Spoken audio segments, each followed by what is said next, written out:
Chad DJ, Mr. Ikulu, for that. I think we should give him another round of applause. And hold on.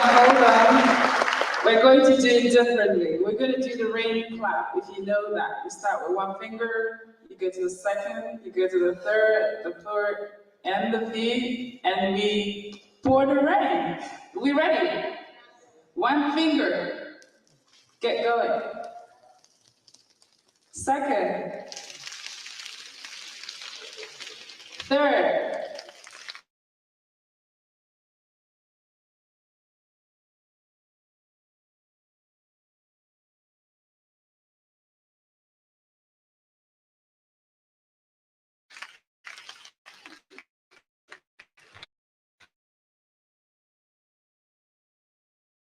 Quality service delivery. So thank you for talking about that.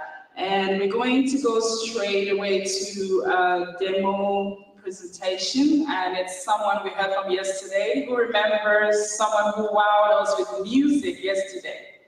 Who wowed us with the amazing opera? Today we're going to have him come up again, and he's a solutions architect with a focus on nanosatellites and space mission design. He's an expert in optimizing satellite data for several sectors like agriculture, mining, security, construction, maritime, and insurance auditing, just to mention a few. So, ladies and gentlemen, he is no other than Dr. Tadajere Ifriki. Put your hands together as he comes up to talk about space mission design.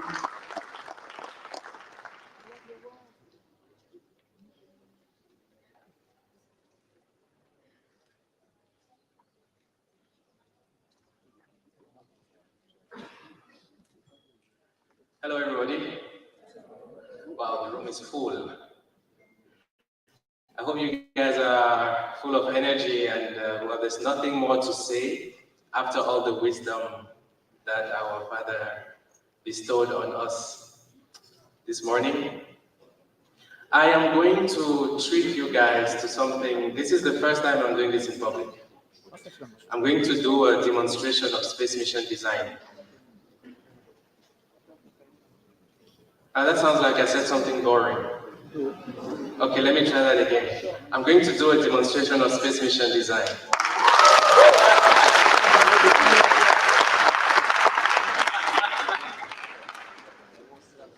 All right. Just bear with me. We'll set up and then we'll dive right in.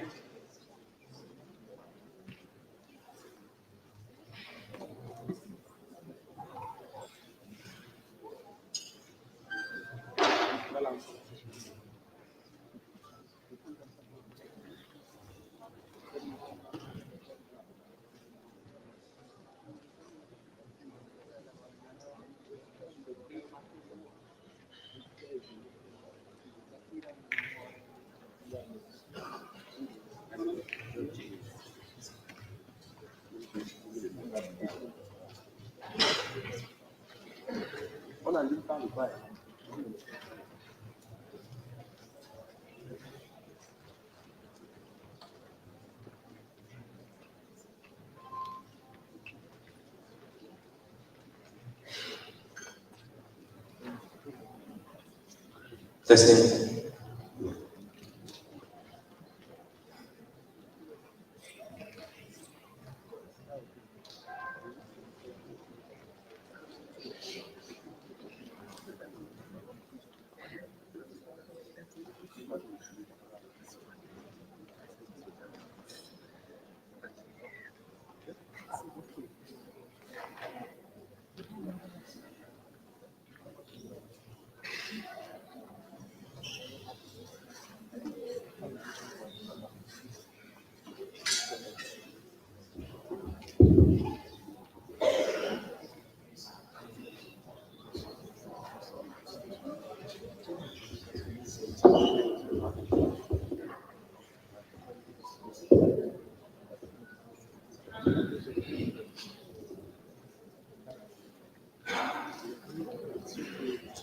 Timmy?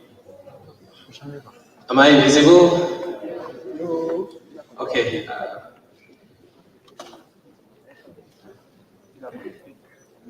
I don't know if you hear me. Yeah. No? All right, so we have to find a. Do you have one of the things you. Who is it?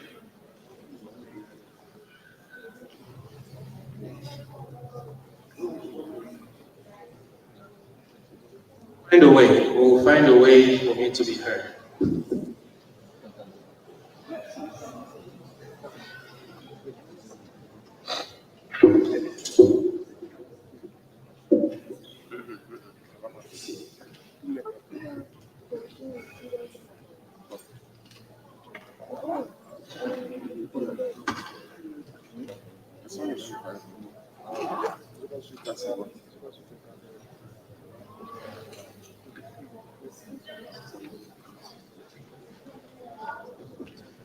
I imagine you can all see my screen. It looks like normal Excel spreadsheet, doesn't it? Okay.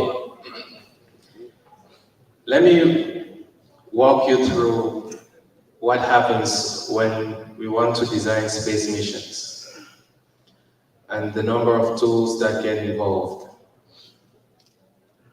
I'm going to open one, last one before we start.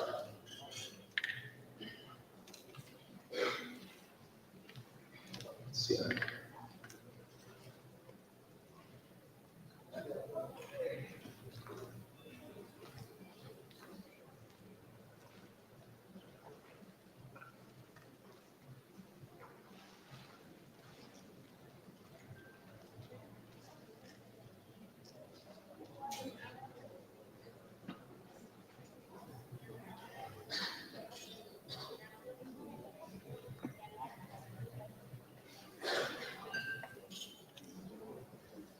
Voilà.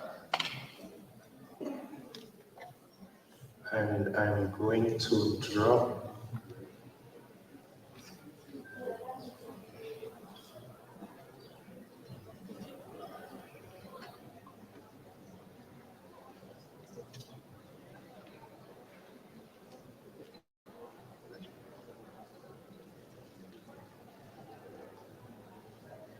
Don't get bored yet.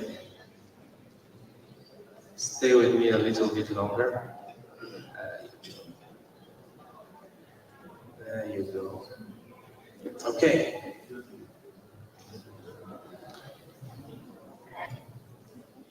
So, once upon a time, there was a country called Cameroon. How's that for storytelling? And that country decided one day that they were going to build a satellite. Nah, not like that, come on.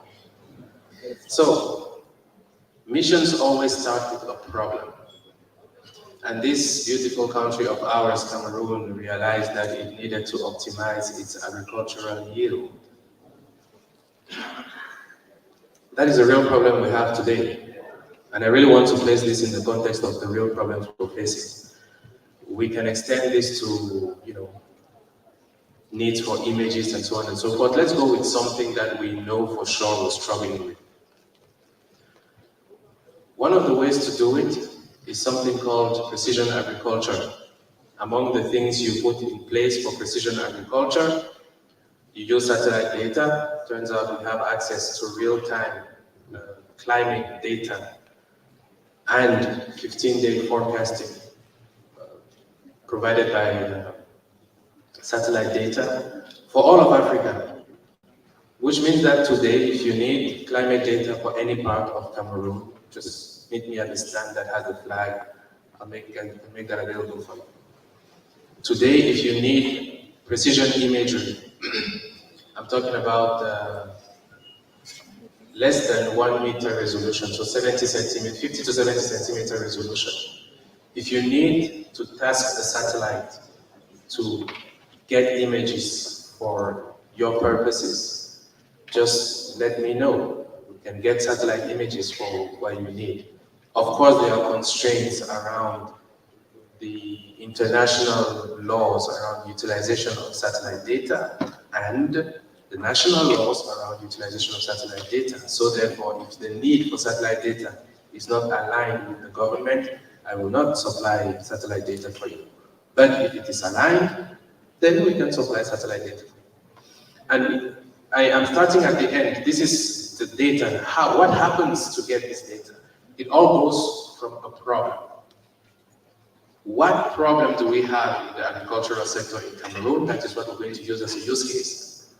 Because that is a pertinent use case for which the minimum useful satellite does not need to be complicated. And this is the interesting part, because walking out of here today, you will get the sense that, why haven't we done this before? So, problem, we need to optimize agricultural yields. To optimize agricultural yields, one can do a number of things.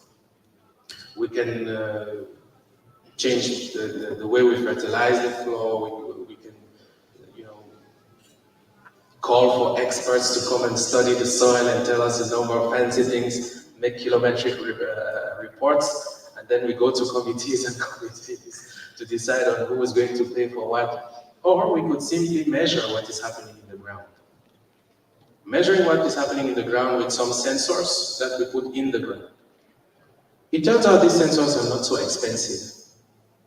Honestly, with less than 50,000 CFA francs, you can buy enough sensors to monitor a decent surface area to measure what's happening in the ground. I'm talking about water, the humidity level. If you want to go with a bit fancier sensors, you might find yourself in the 100,000s. But honestly, let's even go with 500,000 francs here. It is still not much to know very precisely what does your soil contain, potassium, nitrogen, temperature, water, humidity level. And these are key parameters that if you tune it right, you can optimize the soil for different cultures.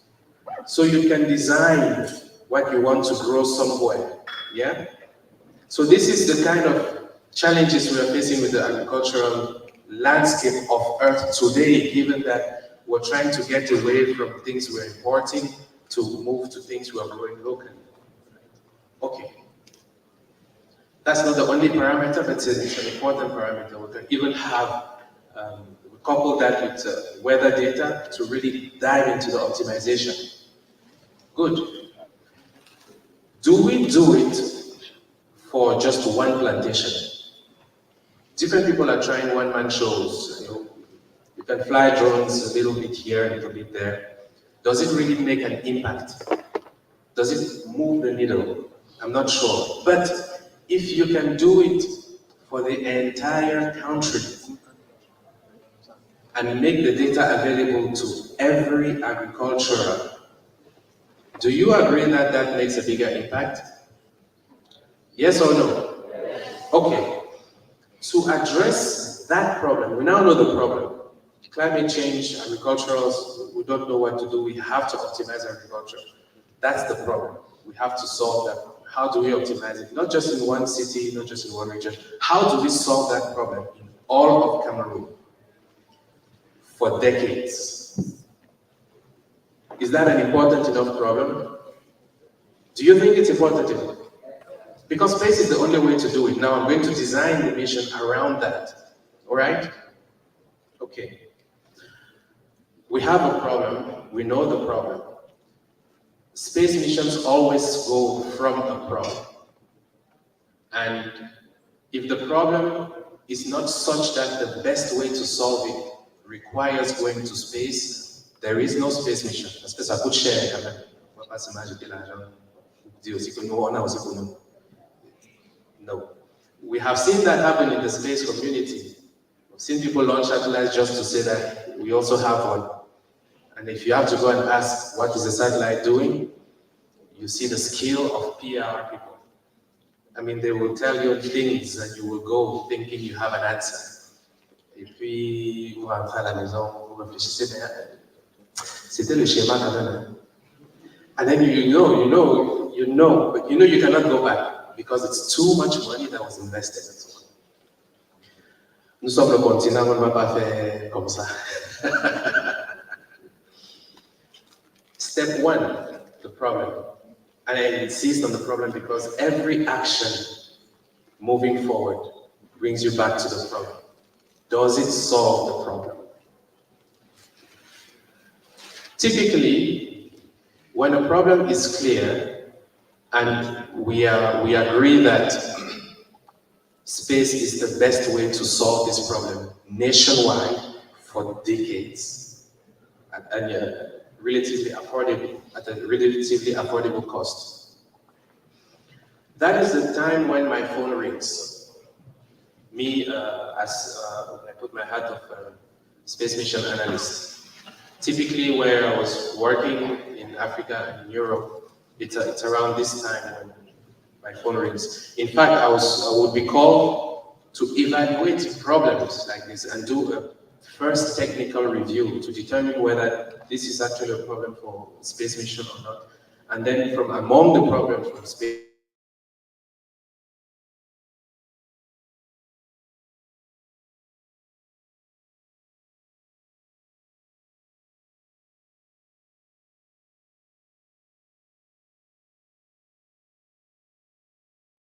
such new technologies. In South Africa, where CSIR, they are fantastic at developing new technology. They actually invented a new sensor for ZQ2. And they were not the only ones. We had at least 3 different new technologies demonstrated on that satellite. That is the beauty of space. So here, step one, you call a guy like me. And I like the fact that I'm starting to train people more like me, but it takes a bit of time, but we will get there. Right? And what do? I determine who needs to sit around the table to design the solution to this problem. I say the solution because the solution can or cannot be a space mission. We know it's a space mission, to design a solution. Okay. Here, I don't know where this is. Is my screen still shared? We are looking at the interface, and this is real space mission design software, a real spacecraft design software. It's called EDMCEC. It's made available by CNES, the French space agency. There are many variants, there are many versions, and there are different mini softwares that you can use to design spacecrafts. This one just happens to be the one made available by the French space agency. I then call on different engineers, different expertise, and different stakeholders. So I would typically, for the case of Cameroon, I would call someone from Minpostel, someone from Camtel. I would call on 1 or 2 regulators. I would call for industry experts in the agricultural field for different cultures. And for this simulation, I took extremes. I took CDC, I took Sodekoto, because it's 2 environments that are different and 2 cultures that have different needs. Outside of the technical experts, we're going to sit down and define on paper what exactly do we want to measure, step 1, because if we want to measure the soil humidity, if you want to measure the soil temperature, and so on and so forth, the question becomes, how do we measure it? One way to measure it, do we put the sensors on the satellite? Send the satellite to space for this satellite to now measure these parameters on the ground? It is a possibility.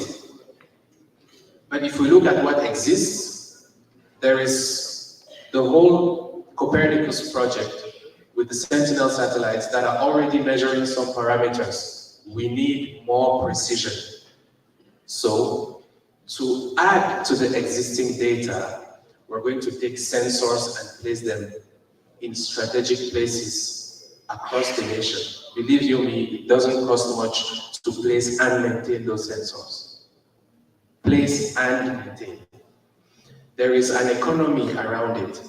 We had actually, in the real world, we had done a study for a mission that had to include collaboration between France and Benin and Burkina Faso, France and Burkina Faso. And the economy was this.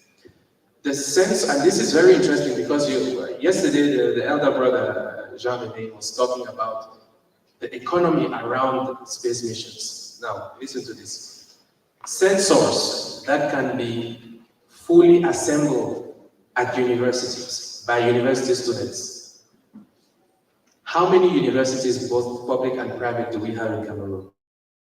If you look at the full spectrum. Each university can design and assemble the sensors for different sectors, and students can cycle around the maintenance of these sensors in the field. Real world experience, no Mickey Mouse, nothing, no student case type of thing. The cost is not such that one broken sensor breaks the bank. You make one mistake, it costs maximum 100,000 francs. C'est vraiment pas la mer à boire. You know, and it has real world applications. Take that to all the universities in Cameroon, you have solved the maintenance problem for sensors on the ground. Does it make sense? Within even the university budget, these are things that can be handled. Cas pratique, ce n'est pas théorie, c'est sur le sol. Parce que quelqu'un va me dire, oui, mais on va étaler les capteurs partout au Cameroun, qui va assurer la maintenance? On a les universités partout au Cameroun, on a des étudiants talentueux, le coût est assez bas pour minimiser le risque. Le projet est assez accessible aux étudiants pour que ça puisse cadrer avec leur programme académique. Donc tout va bien, il n'y a pas de problème là-dedans. Il y a des ingénieurs dans la salle, software, mechanical, anything, engineering, anything. Il y a là le travail pour vous. On se comprend, non? Ok. Donc, on sait comment minimiser le coût pour capter au sol. Mais maintenant, comment je fais pour assembler toute la donnée là en un seul dashboard? Internet, c'est compliqué, GSM, c'est compliqué, machin, chouette. C'est là où le spatial intervient. En réalité, on part d'un satellite potentiellement compliqué, avec des capteurs compliqués qui doivent prendre des paramètres compliqués au sol, à un satellite plus simple qui a un seul rôle. Prendre l'information d'un point A, aller mettre ça en point B. Voilà, je viens de résumer là 3 mois de travail. Parce que quand on part du problème, pour optimiser, arriver à une solution plus simple, avec un coût optimal, c'est de l'ingénierie concurrente qui se fait en 2-3 mois. Et parce que c'est l'ingénierie concurrente, on fait ça en 3 mois. Si on le fait de la manière traditionnelle, ça prend 2 ans environ. Ce processus que je viens de dire, on est parti du problème, là on a pris une première option, ce n'était pas si optimal que ça. On a pris une deuxième option, un problème, c'est partout au pays, on fait comment? On trouve la solution, on passe par les universités. C'est pour ça qu'autour de la table, il y aura les directeurs académiques et directeurs, etc. C'est toute une équipe, on va se rassembler 2-3 fois par mois, pendant 1 ou 2 ou 3 mois, et sortant de là, toutes les parties prenantes, on tombe sur une solution. Donc, je viens de résumer 3 mois de travail là, et on arrive à un niveau où on sait à peu près ce que le satellite doit faire, c'est de prendre les données d'un point à un autre. Quel type de données? C'est du texte, non? Ce n'est pas les images. Parce que le capteur prend l'information, transmet, ça c'est vraiment du texte, c'est léger. Quelle technologie on peut utiliser pour transporter des données au système? Quelle technologie on peut utiliser si les données sont légères? Et on ne veut pas, je reste au contexte du Cameroun, et on ne veut pas dépenser énormément pour les fréquences de communication. Qu'est-ce qu'on fait? Parmi les licences plus ou moins homologuées, il y a le LoRa, il y a le protocole LoRa avec le 464 parce qu'il y a une autre rangée. 433, c'est le plus populaire, 433 MHz. LoRa transporte l'information légère. Les fréquences, on sait tout ce qui se passe autour et il se trouve que le Cameroun a encadré le LoRa à 433 MHz. Donc il y a beaucoup de travail qui est déjà fait. Côté réception, ça va, on peut recevoir. Côté transmission, à 433, Radio Amateur License. C'est ça, non, mon frère? Radio Amateur License, ça fait que les étudiants n'ont qu'à démontrer, faire la formation, démontrer qu'ils sont capables et on octroie la licence. Ça veut dire qu'il y a le régulateur à la table pour nous aider à voir comment octroyer les licences de radio amateur à un grand nombre d'étudiants. C'est possible. C'est des choses qu'on sait faire. On connaît à peu près la fréquence, on sait le cadre réglementaire local qui existe. Super. Maintenant, est-ce qu'on a une maîtrise de la technologie LoRa au Cameroun? Bien sûr qu'on a une maîtrise de la technologie LoRa au Cameroun. Puisqu'il y a beaucoup d'entreprises qui font dans le IoT. Et ceux qui font dans le IoT transmettent par Internet et par LoRa. Beaucoup moins par LoRa au Cameroun. Parce que, bon, on commence d'abord par ce. En fait, c'est parce que c'est un peu par peur. Ah, c'est un peu nouveau, le continent est compliqué, le pays ici est déjà. C'est ça la rhétorique, non? Il faut que les gens n'osent pas. Bon. Les 2 mois de travail. Là, on est à 5-6 mois. Où on est en train d'identifier les technologies. Donc, ça on parle de mission analysis to preliminary technical feasibility review. Et on a vu la faisabilité technique sur la base de ce qu'on a sur place, les compétences qu'on a sur place. Et là, on se rend compte qu'en fait, on n'a même pas besoin de sortir du pays. On n'a pas besoin. On peut tout construire sur place. Il faut quoi? Infrastructure. Là, je suis en train de parler. Clean room, parce qu'il faudra assembler le satellite. Mais on se retrouve dans quel... Le truc du chargeur, le satellite qu'il faut.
Un outil. J'ai fait un peu de travail avant, parce que c'est la démo, donc sinon on allait passer un peu, peut-être un jour ou 2, mais vraiment un jour ou 2, pas plus. S'il fallait que je refasse tout de A à Z, donc j'ai préparé un peu le terrain.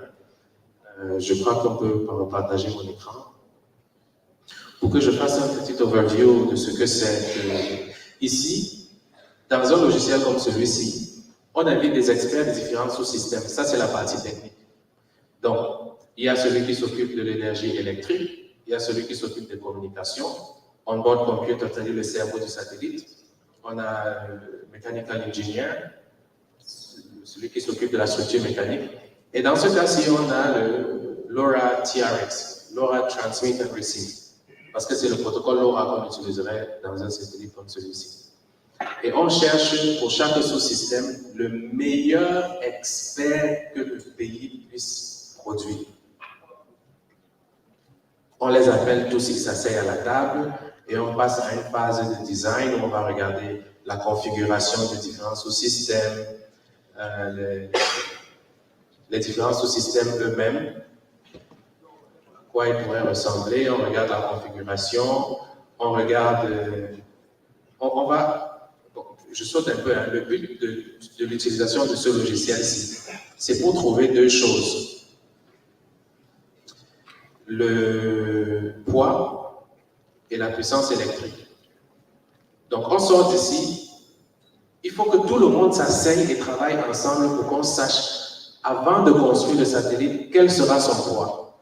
Pourquoi il faut les meilleurs experts de chaque sous-système? Parce qu'ils savent à quoi ressemble le sous-système. Ils connaissent le poids, la configuration, la taille. Et ils peuvent prendre ça, ils mettent dans le système, dans le logiciel.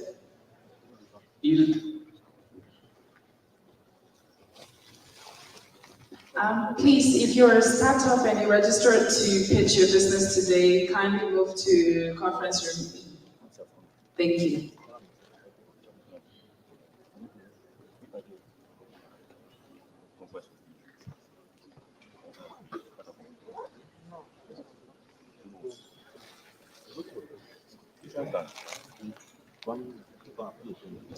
Alors, c'est tout le monde qui parle. Ah, je vais pleurer.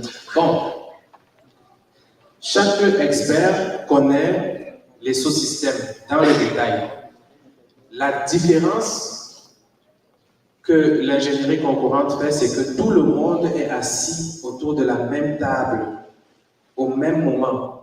Donc, je sais comment mon sous-système affecte l'autre, comment ce que je change ici affecte chez l'autre.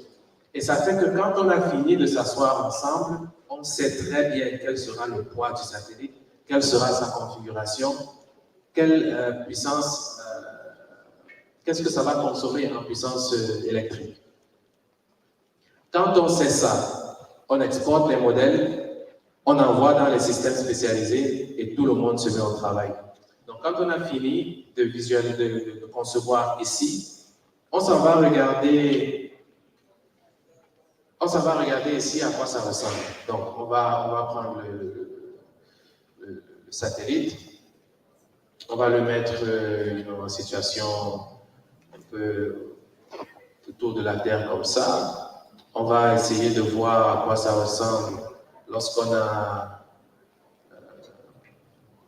on voit si le déploiement des antennes, ça marche comme on veut.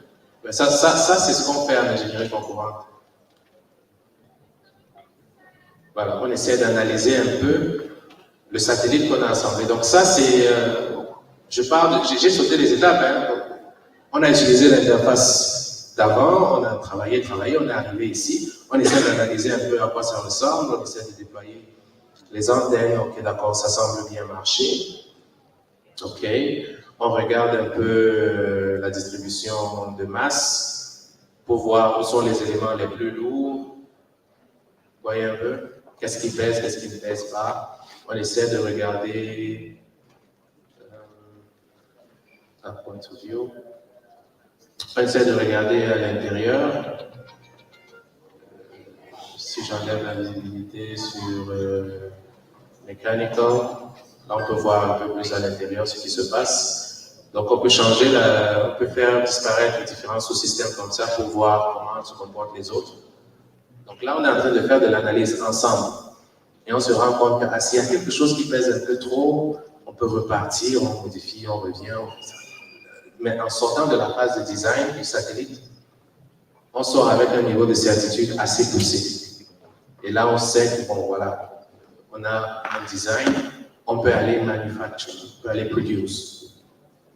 Donc, un satellite camerounais, typique, premier satellite utile, pourrait très bien être exactement ça. Quelque chose qui a cette taille à peu près, qui déploie des antennes, qui a pour seul job prendre les données qu'on récolte au sol partout, rassembler ça sur un dashboard et faire ça chaque jour, selon l'orbite. Parce que si on est en equatorial orbit, on peut carrément avoir une orbite quotidienne. Donc, quand on sort d'ici, on prend le modèle et on s'en va le mettre, on le sauvegarde et puis on passe à l'étape de simulation de la mission. Donc, on utilise un autre outil, un peu comme celui-ci, il y a beaucoup d'outils comme ça. Hein. Ça, c'est aussi un outil du CNES. J'utilise l'outil du CNES parce que j'ai travaillé avec le CNES. Donc, et il y a d'autres outils sur Terre, c'est pas pour faire la simulation d'émission. Donc, maintenant, on a le satellite. OK. Qu'est-ce que le satellite va faire? Ici, on définit, pour des besoins d'études, c'est l'orbite, sera à quelle altitude, quel type d'orbite, etc. On définit l'attitude du satellite, qu'est-ce qu'il va faire, quand est-ce qu'il va le faire, on regarde un peu le satellite proprement dit, on s'assure des orientations, les antennes sont orientées comme ça va se comporter comme ça. On définit les stations au sol.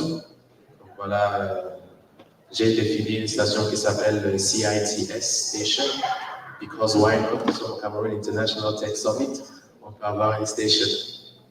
Ou bien on peut pas avoir, on peut avoir. Alors, ok. Dans l'attitude du satellite, on va regarder les attitude laws. Donc, et tout ça, c'est des choses qui se programment. Quand on sort d'ici, on a des premières ébauches, des programmes qu'on peut maintenant formaliser et programmer dans le satellite. Il part, il sait exactement ce qu'il a à faire. Donc ici, on lui dit, quand tu arrives à tel niveau, il faut faire comme ça.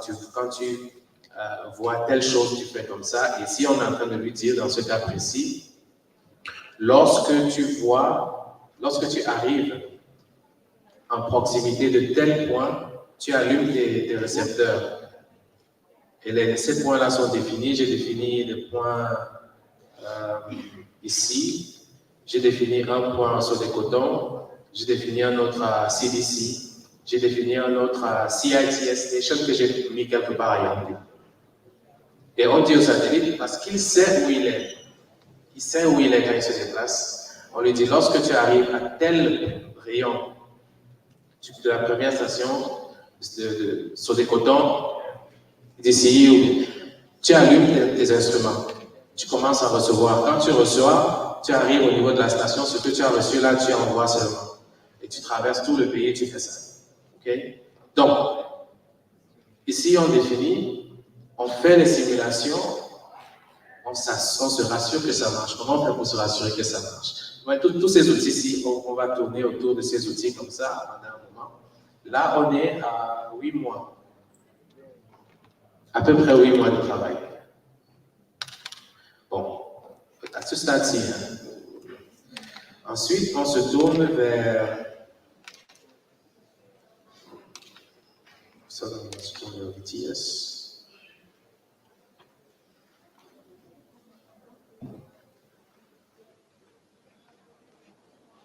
Ça, c'est Mission Design. Ouais, c'est Satellite Design et puis Mission Design. Il y a les outils pour design le satellite, et puis le satellite est censé accomplir une mission. On va maintenant voir si le satellite peut s'en sortir dans cette mission. Donc, parmi les outils de Mission Design, je vais ouvrir VTS Time Loop. Et là, je vais ouvrir le dernier que j'étais en train de regarder, qui est la mission qui nous concerne. Et on va voir.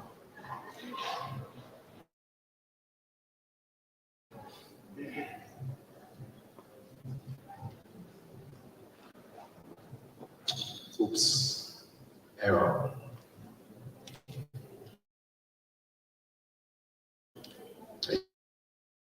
Là, je vais sur ici.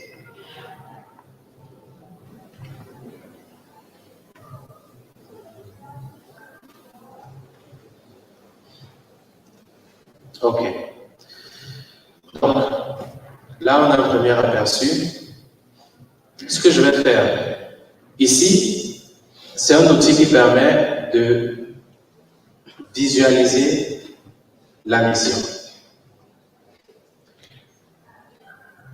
Je vais définir, alors ici, j'ai Body Ground Stations.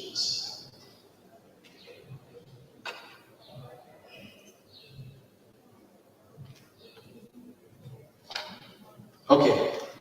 Je prends cette station.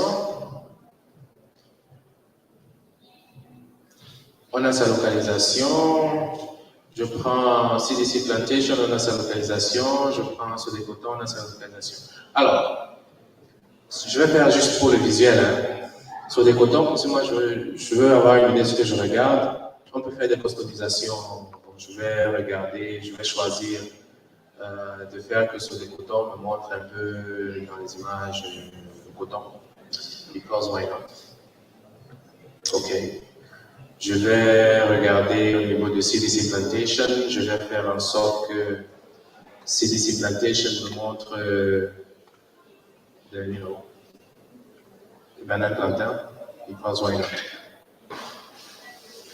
Ensuite, je viens au niveau du satellite.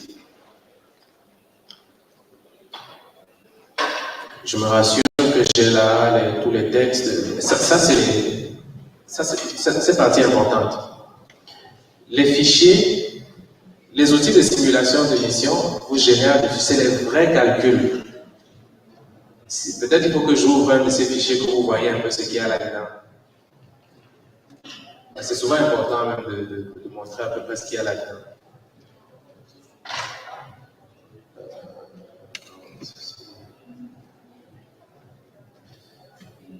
Data.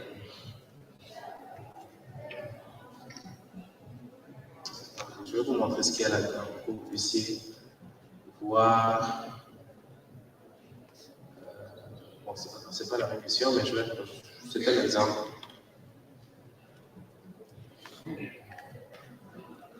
Bon, regardez un peu à quoi ça ressemble ces fichiers.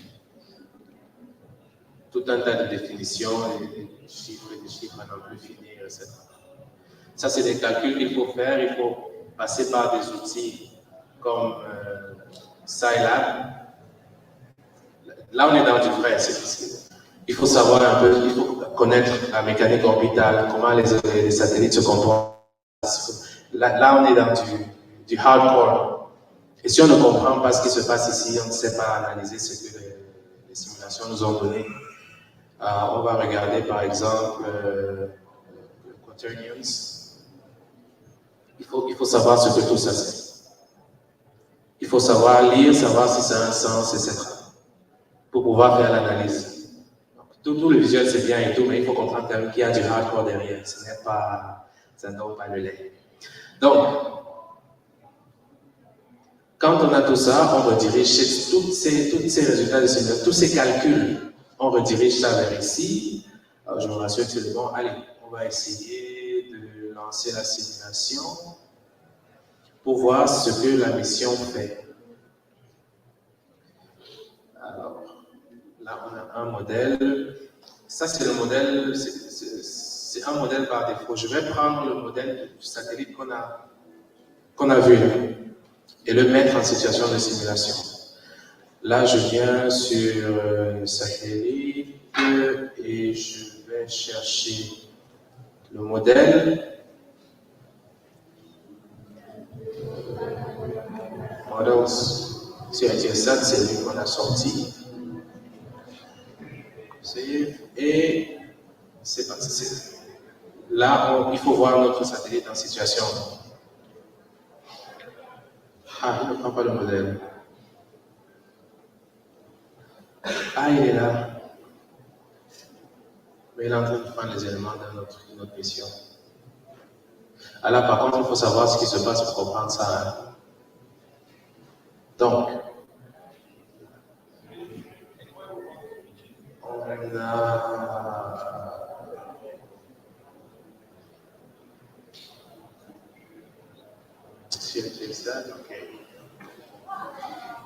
Bon, c'est pas grave. Je vais lancer la simulation quand même. Un petit bug comme ça, on s'en débarrasse rapidement. Mais comme on a des contraintes de temps, ça ne change pas grand-chose qui est ces grosses antennes qui dérangent là. Le satellite ne l'aura pas de toute façon. Ça, c'est un artefact dont il faut se débarrasser. Le satellite, le voici. Vous vous souvenez de lui, non? Je ne sais pas si vous vous en souvenez. Il est encore peut-être quelque part ici, là.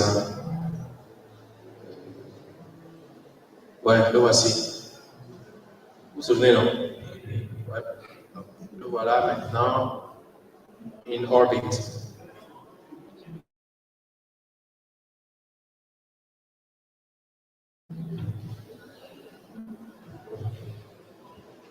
Voilà. Alors, qu'est-ce que je vais faire? Je vais essayer de split the screen ici, là, pour vous montrer à peu près ce qui entre en jeu quand on veut faire les analyses.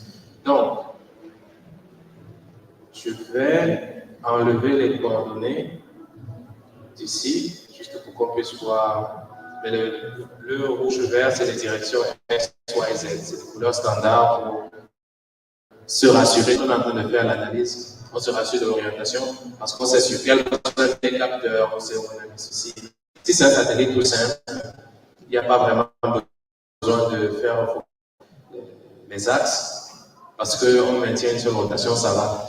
L'avantage, c'est que pour les transmissions d'une mission comme celle-ci, on n'a pas besoin que le satellite soit dans une attitude fixe.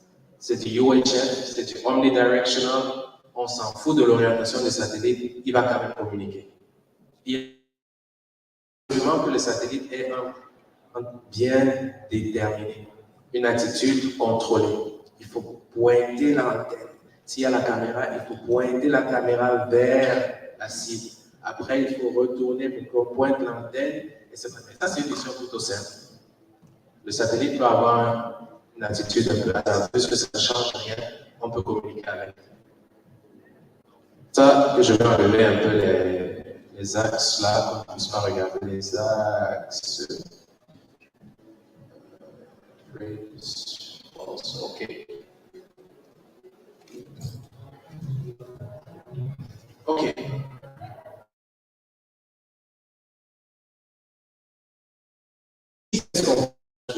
Vous avez vu le satellite, donc on est convaincu, c'est notre satellite. Comme il n'y a pas d'orientation, on n'a pas besoin de surveiller que l'orientation est correcte. Je me souviens d'une mission que j'analysais ici, on avait des gros panneaux comme ça sur le satellite, et il y avait des capteurs qui étaient très sensibles au soleil, mais qui devaient être à l'extérieur du satellite. Donc on a, dans la conception du satellite, on a caché ces capteurs sous les panneaux solaires, en se disant qu'ils vont faire de l'ombre.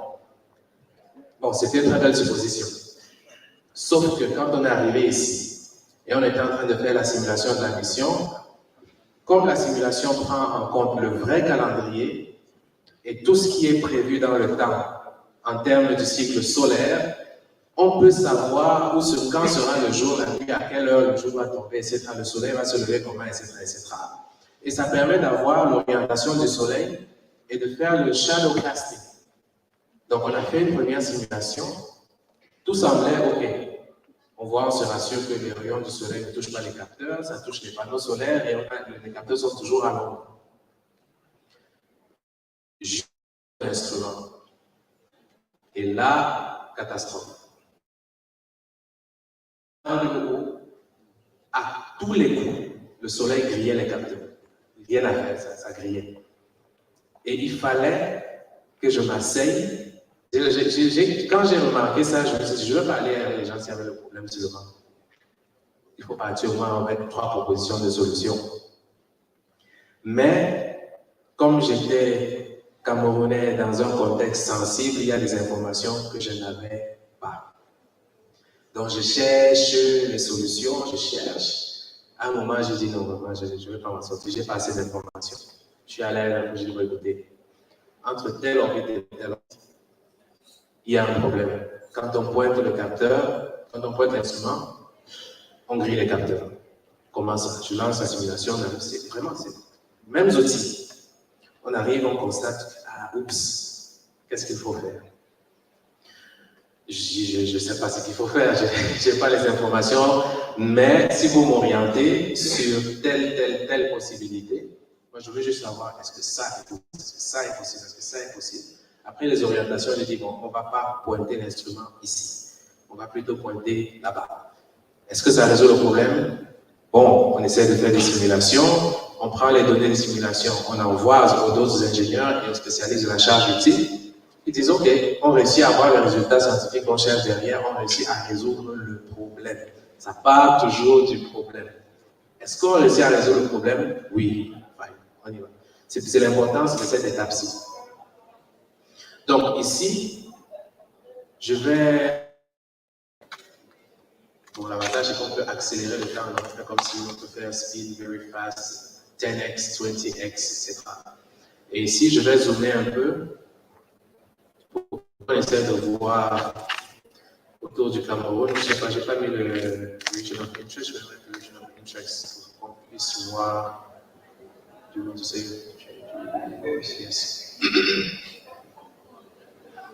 Je vais mettre le ROI.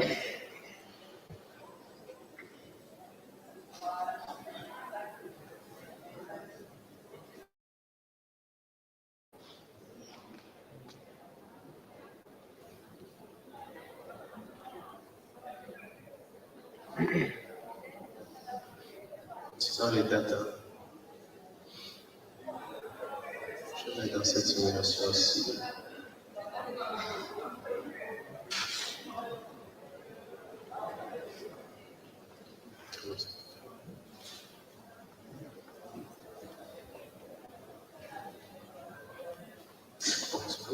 Peut-être je vais plutôt.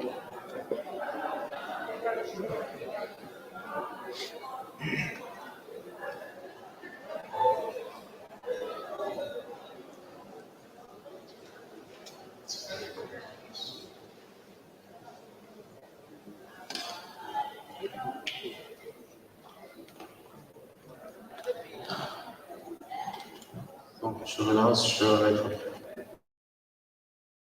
Je vais montrer. C'est nos 3 points.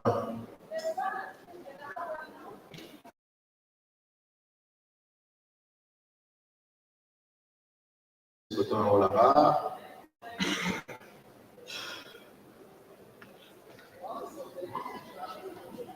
Voilà. Sur les boutons en haut là-bas, c'est ici, c'est là, et puis on a notre station ici. Donc, on a vu où ça se trouve. Maintenant, je vais zoomer out un peu pour qu'on puisse voir les orbites, non?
Bon. Vous avez quand même vu. 3 secondes. Pardon? 2 secondes. C'est bon? Ok. Bon, je ressors d'ici. Je repars sur cette simulation que je relance.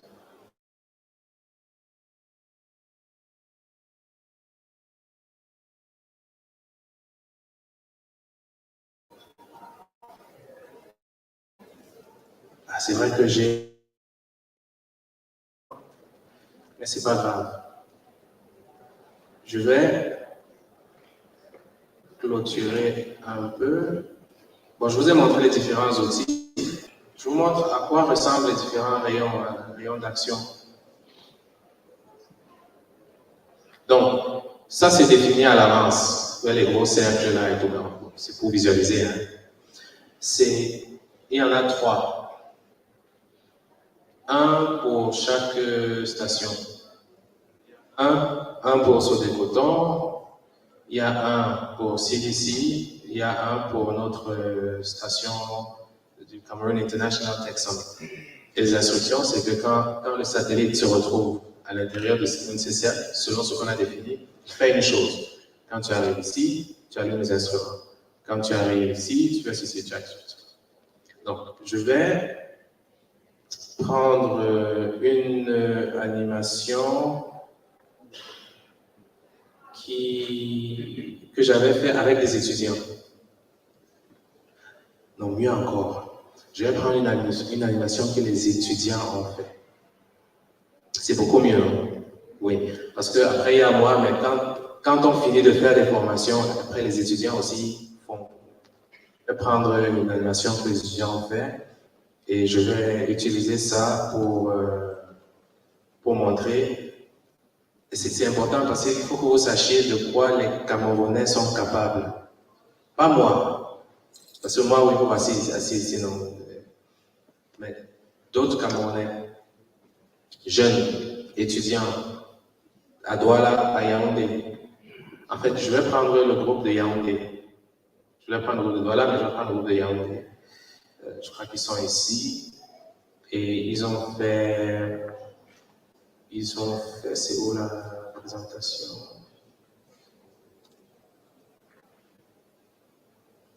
Ils ont travaillé sur un comme ça.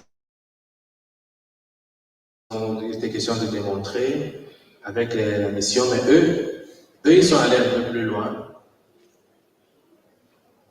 En plus des points en haut sur les cotons ici, ils ont aussi rajouté la pêche artisanale.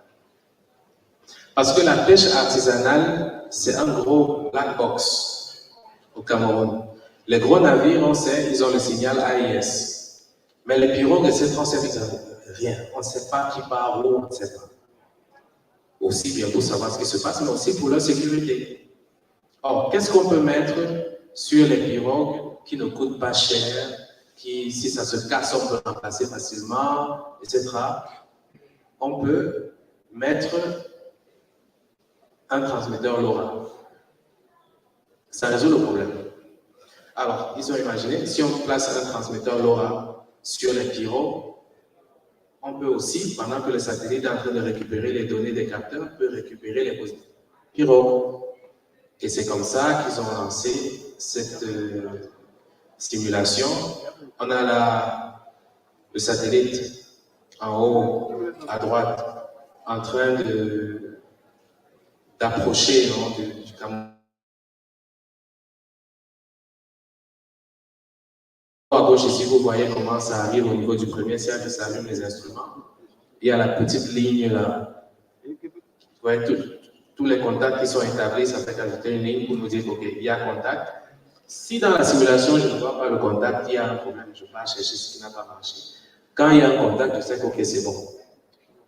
Et le satellite en passe. Traversant le Cameroun, on voit très bien en bas à gauche. C'est deux points de vue, hein. C'est important d'avoir les différents points de vue. Où il y a le contact, où est le satellite par rapport à la carte, etc. On regarde comment c'est en train de passer. En même temps, ça récupère, c'est en train de renvoyer les données que c'est en train de récupérer. Et ça reste en contact. Si ça ne peut plus transmettre au sol, ça récupère quand même les données.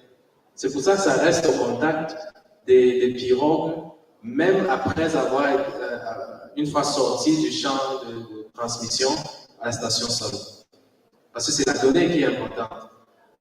Et les réseaux des stations sol sont tels que il n'est plus possible de transmettre au Cameroun, peut-être à quelques kilomètres en bas, quelques centaines de kilomètres en bas, en Afrique du Sud, on peut transmettre. Et puis on va nous remettre. Ou bien peut-être c'est en train de passer par telle autre station sol. Il y a tout un réseau de stations sol où on peut devenir partenaire et dire, bon, écoutez, j'ai de la donnée, je n'ai pas fini de transmettre chez moi, je vous envoie le reste que vous envoyez. C'est pour des besoins d'action rapide. C'est pour des besoins d'action rapide qu'il y a ça. Donc voilà ce que les étudiants sont capables de faire. Après que je les ai stressés. Comme je disais hier, on passe mes certifications à 90%. Si quelqu'un n'a pas un score de 90% minimum, il n'a pas passé. 89, c'est pas 90. On ne délibère pas. On ne module pas les certifications. Ou tu connais ou tu connais pas. Bah écoutez, je ne sais pas si vous avez des questions, mais en termes de démonstration mission, this is the story I had to share.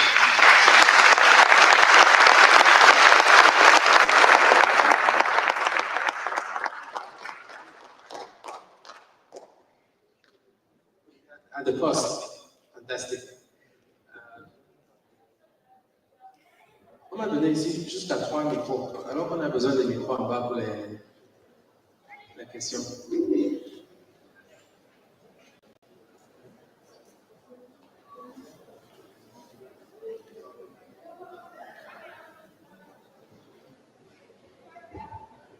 Je crois que le DG avait une question.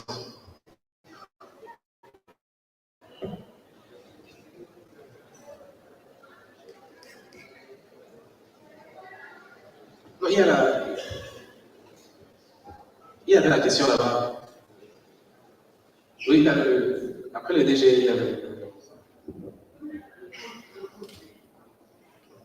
le coût. How much does it cost? Ok.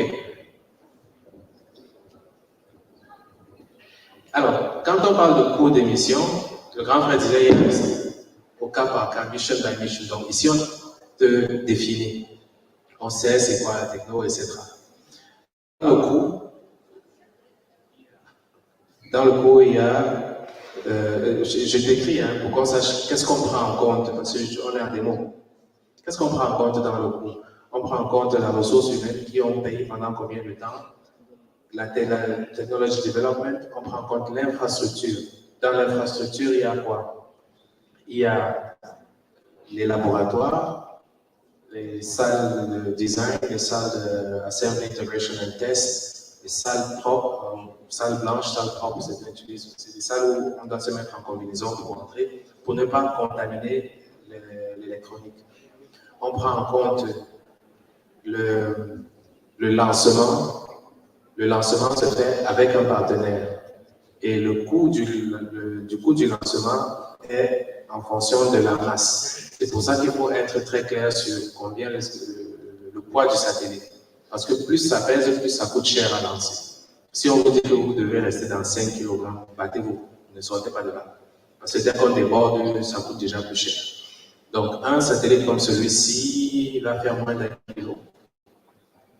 Ça va faire moins d'1 kilo. Parce qu'un One U CubeSat, c'est 1,5, 1. Ça fait typiquement moins d'1 kilo. 0,8 around about. Maintenant, il y a les coûts associés au frequency allocation. On connaît le frequency, etc. C'est plus simple quand c'est du LoRa, mais il y a tout un process qu'on doit suivre. Ça prend du temps. On s'y prend très tôt, 1 an à l'avance, pour tout ce qui concerne les fréquences.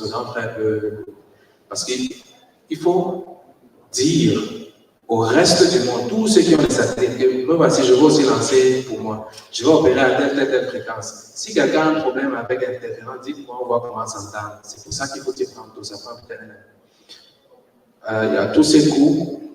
Il y a le launch campaign. Le launch campaign, c'est vraiment une campagne PR technique. On fait le tour des médias et aussi des partenaires techniques.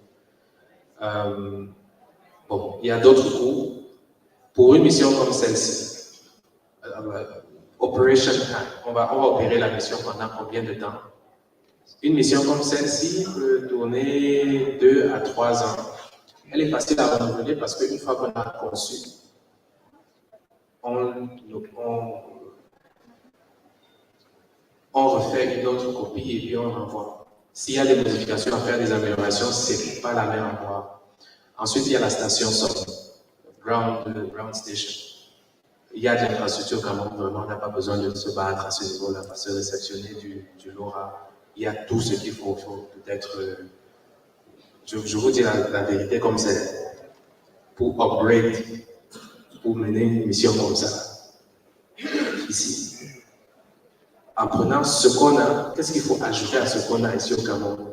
Vraiment, vous allez prendre un laptop comme celui-ci. Mon laptop a un peu de muscle. vous cherchez un laptop ou bien un tower qui a un peu de muscle, prenez un serveur qui peut emmagasiner les données pour suppléer au serveur qui existe. Parce qu'on veut dédier en physique et en réseau. Le grand frère avait comprend de quoi je parle. Et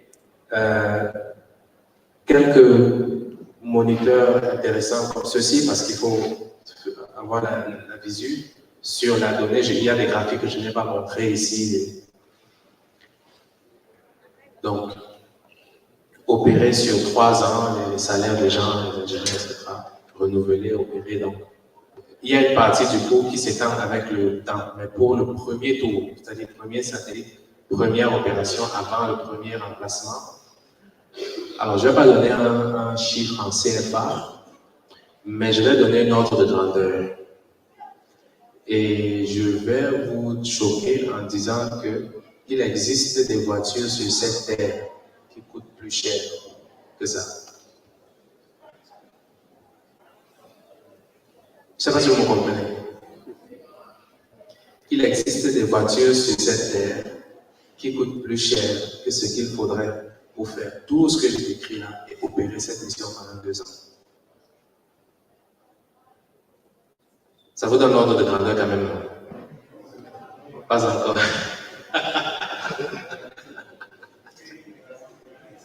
Pardon? Ouais.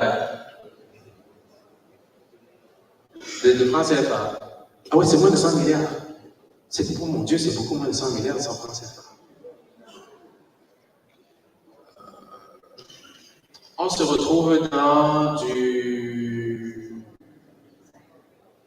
1,5 million d'euros, more or less. 1,5 million d'euros environ. 1,5 million. Si on pousse 2 millions d'euros environ, on ajoute même la montée en compétence d'une dizaine d'ingénieurs pour pérenniser tout ça. Vous voyez l'ordre de grandeur, non? C'est ce genre de choses que quelqu'un se...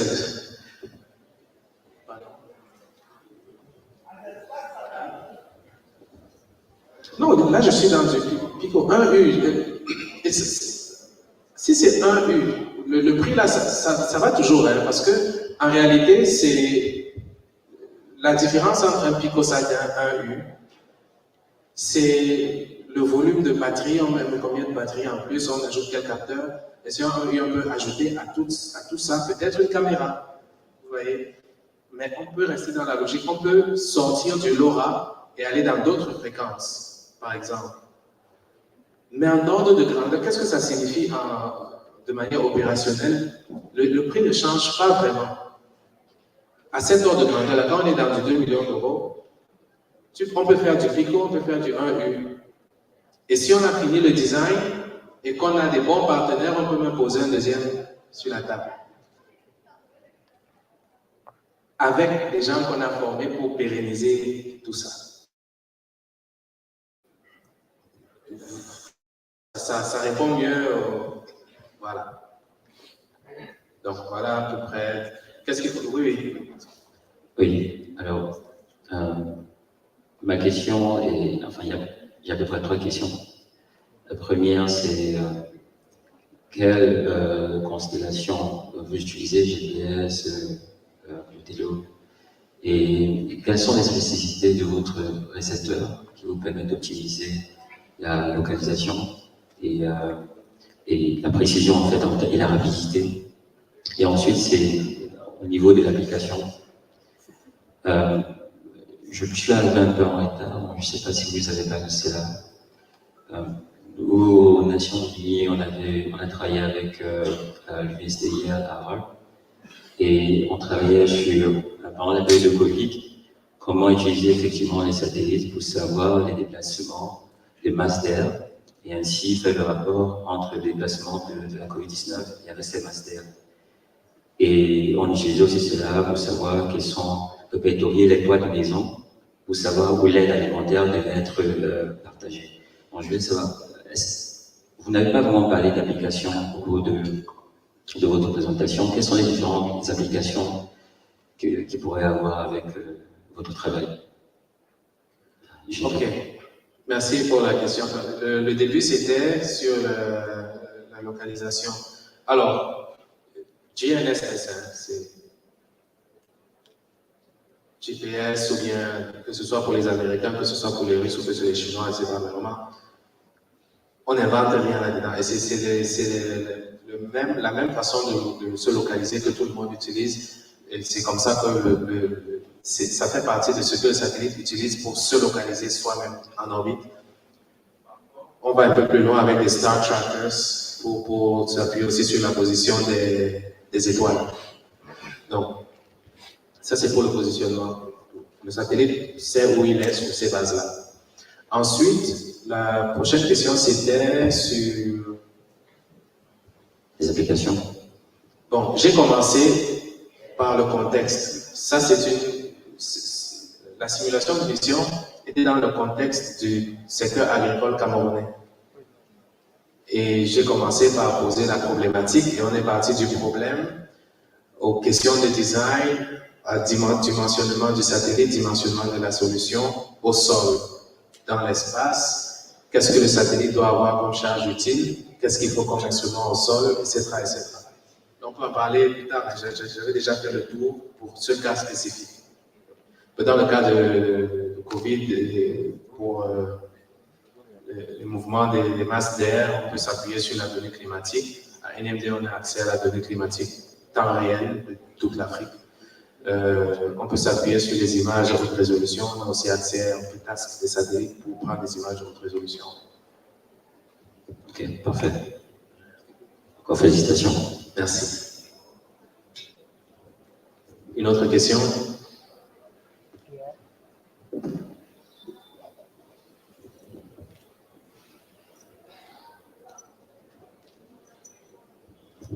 Oui, merci docteur pour votre brillant exposé.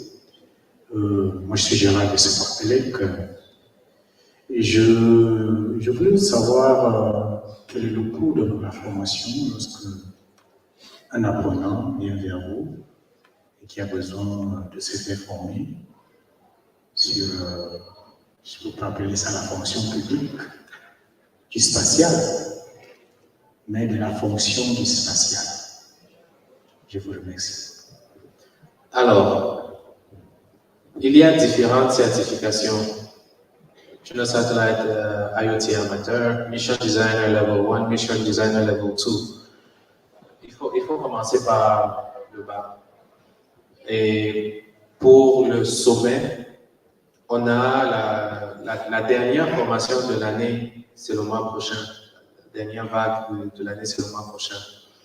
Et normalement, c'est une formation à 500 000 CFA, pas dollars. Et pour le sommet, on l'a ramené à 200 000. Et parce que les places sont limitées, on a fait en sorte que ceux qui peuvent réserver leur place à 50 000 entre maintenant et la fin du sommet ont garanti leur place. On sait que 200 000, c'est chaud. On ne fait pas comme ça, ça sort. C'est pour ça qu'on garantit à 50 000. Et puis, nous, on va maintenant prendre la peine de faire des échelonnages selon les circonstances de tout un chacun pour compléter les 200 000 informations. Mais c'est pour que le maximum de personnes puissent saisir l'opportunité venant du sommet. Donc, après, quand mercredi finit, ça repart à 500 000. Donc, ceux qui peuvent réserver à 50 000 là maintenant, saisissez l'opportunité. Allez au stand de NLD, c'est le stand avec le drapeau. Je crois que c'est le seul stand qui a un drapeau. Vous vous enregistrez là-bas, vous laissez vos informations. On a aussi un jeu en cours. Rapprochez-vous du stand. On a un jeu en cours et les gagnants peuvent remporter une formation gratuite. Je crois qu'il y a 2 formations gratuites à gagner. Donc, rapprochez-vous du stand et lancez-vous dans le jeu. Vous pouvez remporter une formation gratuite, on ne sait jamais, peut-être c'est vous. Et au cas contraire, réservez votre place pour la formation, la dernière formation de l'année.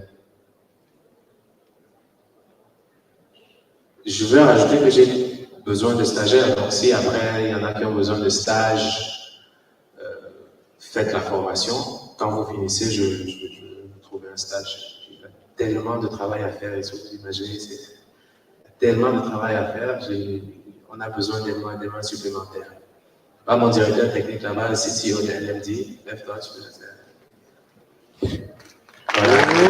Vous imaginez, pour être CTO d'une entreprise comme ça, vous imaginez ce qu'il y a dans son cerveau. Approchez-vous de lui, c'est lui qui recrute les stagiaires. Si vous n'êtes pas fort, vous n'allez pas penser. Donc, commencez déjà par la formation. Une bonne partie de la formation, il va la faire, puis je vais faire le reste. Il y avait une main là. Ok, c'est bien aussi. Good morning, sir. Good morning. My name is Brittany Berry Mukoko. I'm a U.S. exchange alumna and Tech Girls alumna. I'm also the founder of Bright Future Leaders Initiative. I recently developed a technology which helps farmers to control or monitor the use of the soil's health, and it also helps them to know when to water the soil, when to mulch the soil, to increase their agricultural yield. So I was very, very interested in when you spoke about agricultural optimization. But then I have a question: how does the data that you collect help farmers? Because we have farmers in rural communities who do not know how to interpret complex data. So interpret the data so that they know what to do at a particular moment based on the information that they have. Thank you. That's a brilliant question. I don't do that. The space sector, the satellite technology is an economy enabler, right? At this moment, I do supply data, but I get the data from partners, right? And the idea is that we also get data from Cameroonian satellites at some point. But we're getting data from other satellites. When I get the data, I need people like you, because your work relies on data. I imagine you have a hard time getting satellite data, don't you? Yeah, I know, because it's tough. That's why I position NMD as a supplier of data for people like you and all the solution developers who need data to have a local supplier where you don't have to stress, you don't have to, get gray hair, try and struggle with euro, pounds, and dollars. We deal in CFA. You get the data and you develop the last mile solution. I have to give you the best data possible for you to have the best solution possible. So we are pushing for more like you, because there are so many solutions out there that need to be developed.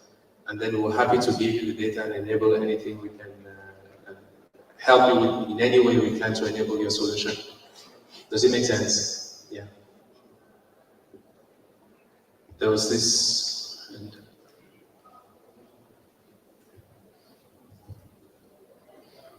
Bonjour à vous, monsieur. Bonjour.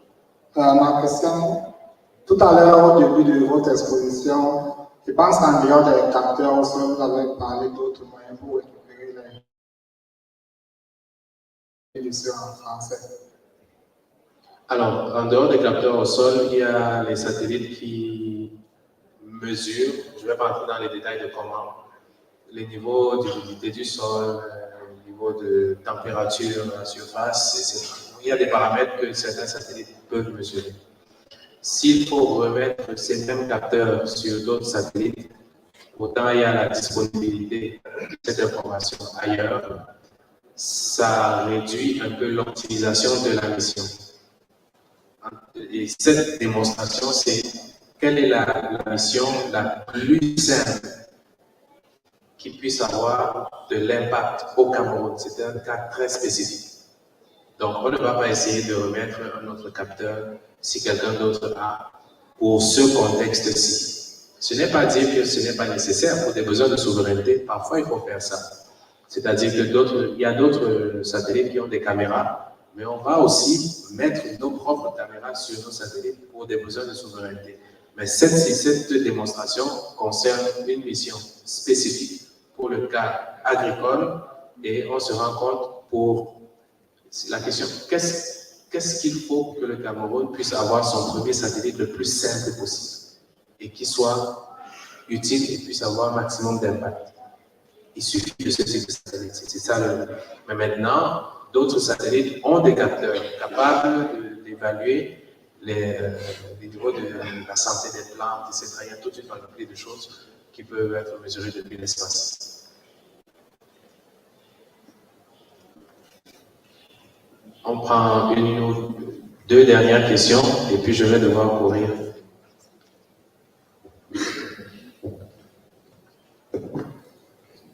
Bonsoir, monsieur. Bonsoir. Bon, j'ai deux questions en fait. La première, vous avez dit que les satellites, ils peuvent aider dans plusieurs domaines précis. Nous allons avancer avec, dans le secteur de l'agriculture, comme vous venez, avec l'exemple que vous venez de prendre. Le satellite a fait tout son travail, on a eu tous les paramètres et tout ce qui va avec. On va supposer que je suis agriculteur, cultivateur. Comment je fais pour savoir, vous faites comment pour que vos données que vous avez parviennent aux petits agriculteurs, à grand-mère qui est au village et consorts? Comment est-ce qu'ils font pour entrer en contact de cela, en possession de cela et savoir qu'effectivement, c'est en telle période, tel mois que je dois faire telle culture afin que ça puisse avoir une bonne production? Bon, là, c'est ma première préoccupation. Comment est-ce que vous faites pour que, ou alors quel est le mécanisme qui se passe pour que l'agriculteur, peu importe où est-ce qu'il se trouve, qu'il puisse entrer en possession de toute cette information que vos satellites ont pu récupérer? L'autre volet, c'est par rapport à la formation. Comment ça marche? On va supposer qu'il y a aussi une personne qui n'a jamais fait dans le télécom, dans l'espace, rien. Il aimerait faire ça. Est-ce que ce sera possible? Si, qu'est-ce qu'il faut? Sinon, est-ce que vous avez peut-être, je ne sais pas si c'est un conseil, je ne sais pas trop, ou quelque chose qu'il doit faire, ou alors une connaissance qu'il doit avoir avant de venir se faire former chez vous? Merci.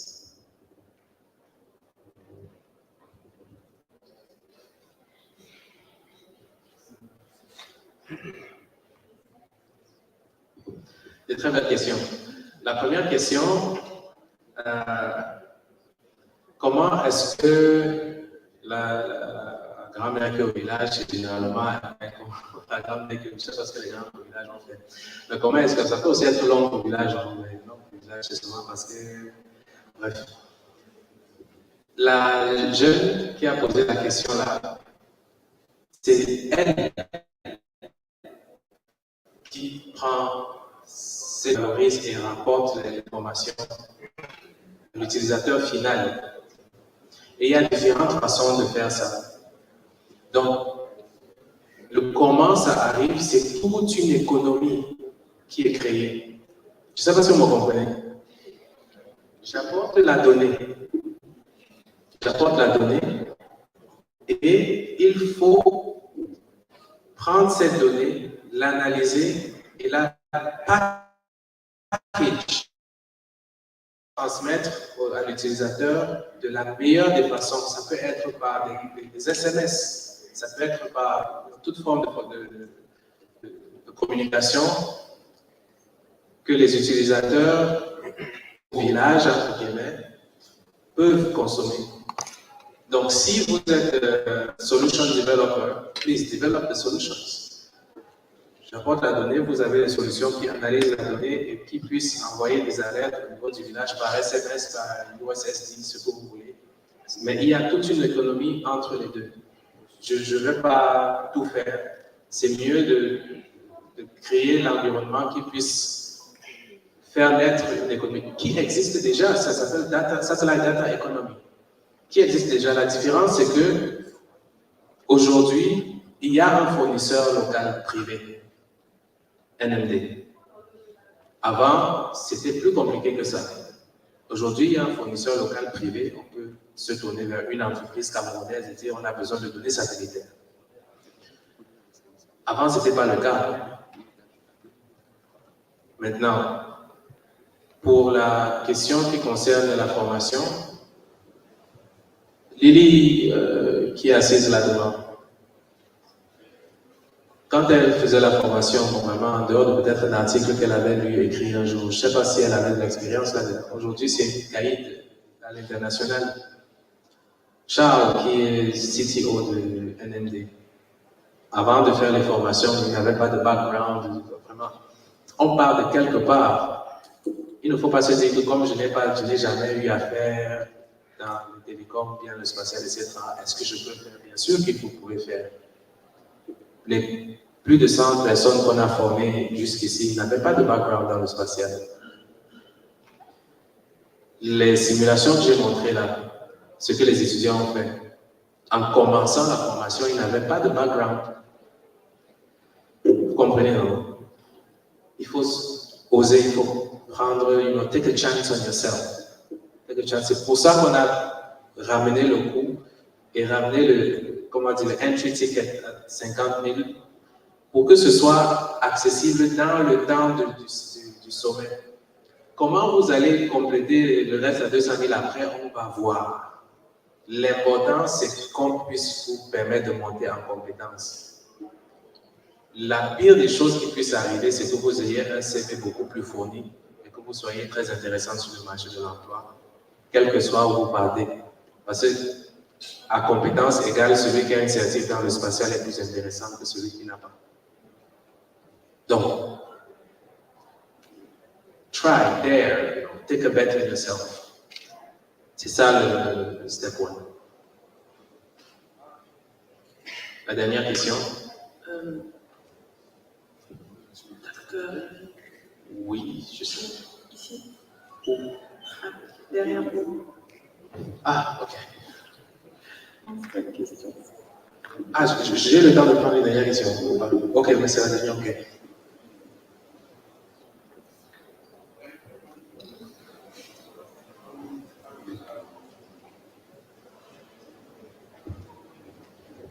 Please, I wish to ask what the optimal launch window and trajectory for the mission would be like, given that it's an open mission. And then once you get into the orbit that you desire, how do you stay in it? Like considering factors like orbital decay and maybe solar winds that can actually defeat the satellite from its orbit. And then also considering stuff like orbital eccentricity that might actually affect the distance and the velocity of the satellite. Does it affect the accuracy of the results? Okay, thank you. So you started off with the launch opportunity. It depends on the launcher and the launch period. It always has a launch window. So really depends on the launcher, right? You know the desired orbit entry, but at the end of the day, the launch window itself depends on the launcher. So talking about the orbit decay, if you don't have propulsion to maintain an orbit, you will size your mission lifetime depending on the simulated orbit decay. You can tell that before. It's part of the design process, by the way. You can do the maths, you do the calculations, you know by when your orbit would have decayed enough that your mission is over. Right? And if you need to stay in orbit, you add propulsion. Today, there's electric propulsion that can fit on nanosatellites. Quite experimental still, but very soon it's going to become a norm. Right? And talking about eccentricity, that is part of orbit design. You choose how circular your orbit will be, depending on the mission. It's not just for fancy. Does it solve the problem or not? Does an eccentric orbit or less circular orbit solve the problem? That's your North Star. If it doesn't solve the problem, you don't do it. You don't complicate things just for the sake of it. If it does not solve the problem, don't do it. Thank you very much. Merci beaucoup. Merci pour votre attention. Je vais partir du site un peu et puis je reviens plus tard. Je serai disponible. stand. Merci. Very much.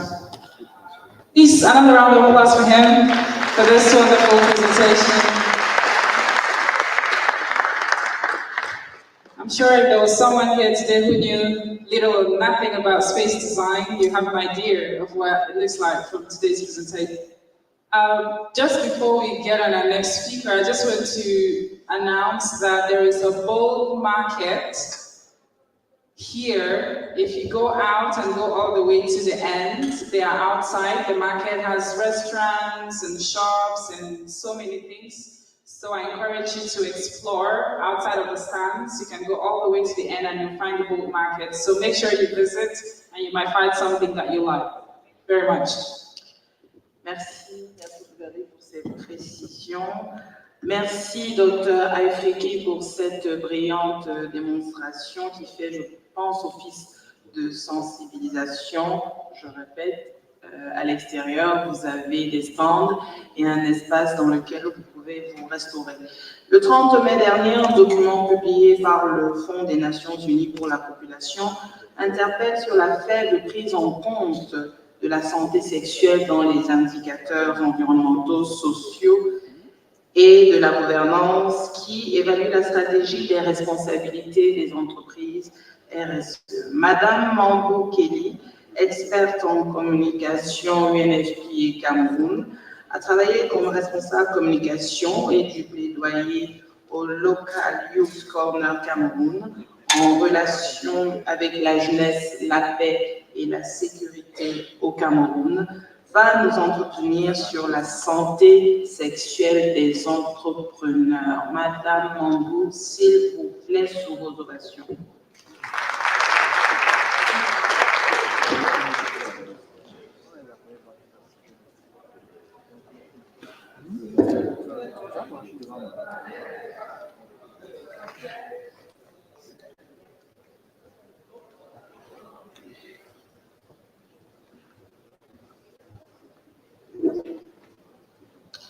Hello?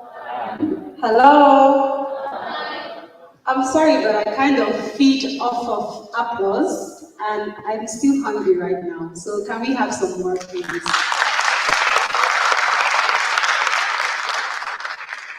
Thank you so much for having me this morning.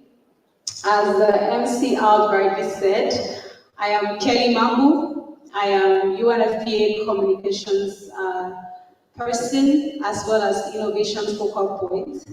And the United Nations Population Fund is one of the UN agencies in Cameroon, and we are specialized on questions of sexual and reproductive health, which covers issues such as maternal health, family planning, infections to STIs. And right now, I think many of us may be wondering, what does sexual and reproductive health have to do with our presence here at the Cameroon International Tech Summit? So I'm going to start with a story. I'm not going to be very static. I'm sorry for the cameraman, but I need to really occupy the space.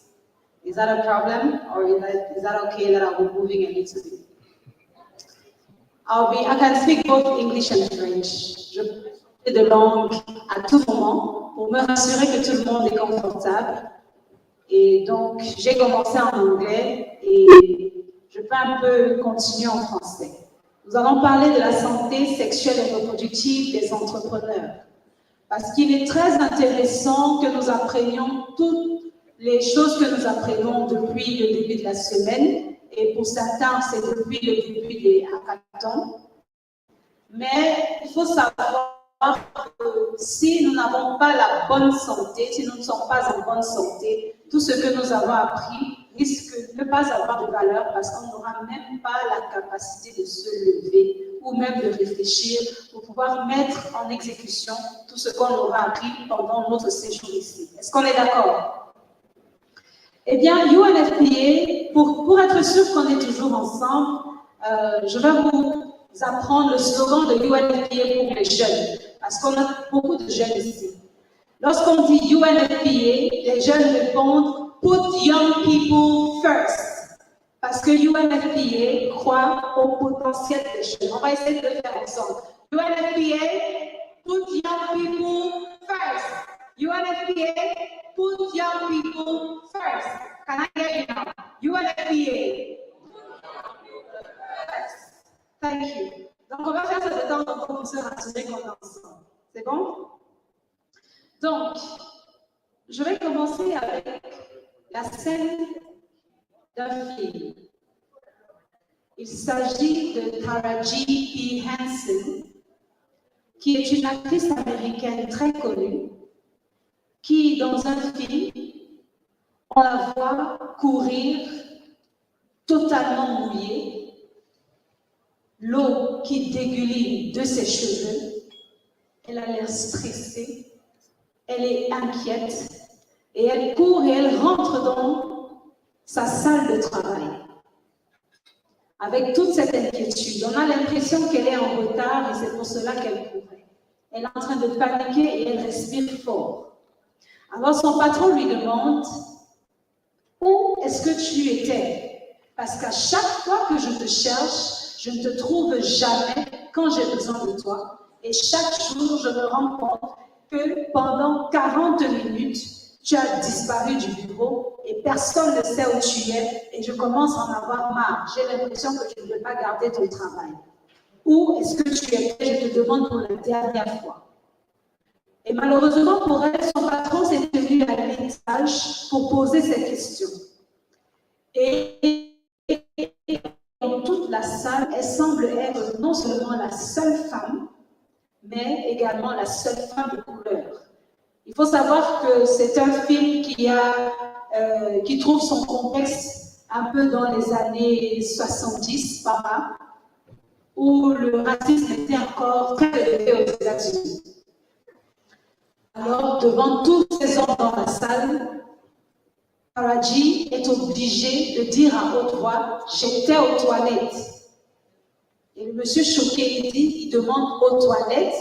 Elle dit « Oui, j'étais aux toilettes parce qu'il n'y a pas de toilettes dans ce bâtiment pour une femme comme moi et je suis obligée d'aller dans les toilettes dans le bâtiment d'à côté qui est à environ 30 minutes d'ici, à de marche.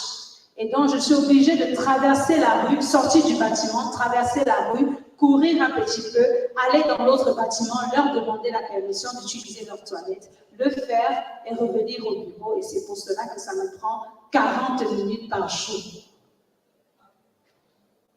On se rencontre dans ce contexte que parce que le patron n'a pas pensé à la spécificité de cette femme qui se trouve dans son staff, il est en train de perdre la productivité de cette dame pendant 40 minutes chaque jour.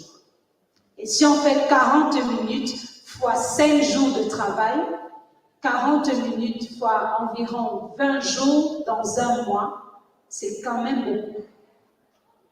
Eh bien, pour le Fonds des Nations Unies pour la population, nous croyons fermement que lorsque les entrepreneurs, lorsque les chefs d'entreprise s'engagent à développer leurs idées et à commencer à recruter des personnes pour les soutenir dans la mise en œuvre de leurs idées, il est important de tenir compte de l'élément de santé sexuelle et reproductive de leur staff avec un regard très particulier pour les femmes. Parce que très souvent, l'environnement de travail est conçu sans avoir les femmes en tête. Pourtant, la productivité vient des femmes autant qu'elle vient des hommes. Et il faudrait les mettre dans un contexte ou un environnement dans lequel elles peuvent être productives au maximum. Est-ce que nous sommes d'accord?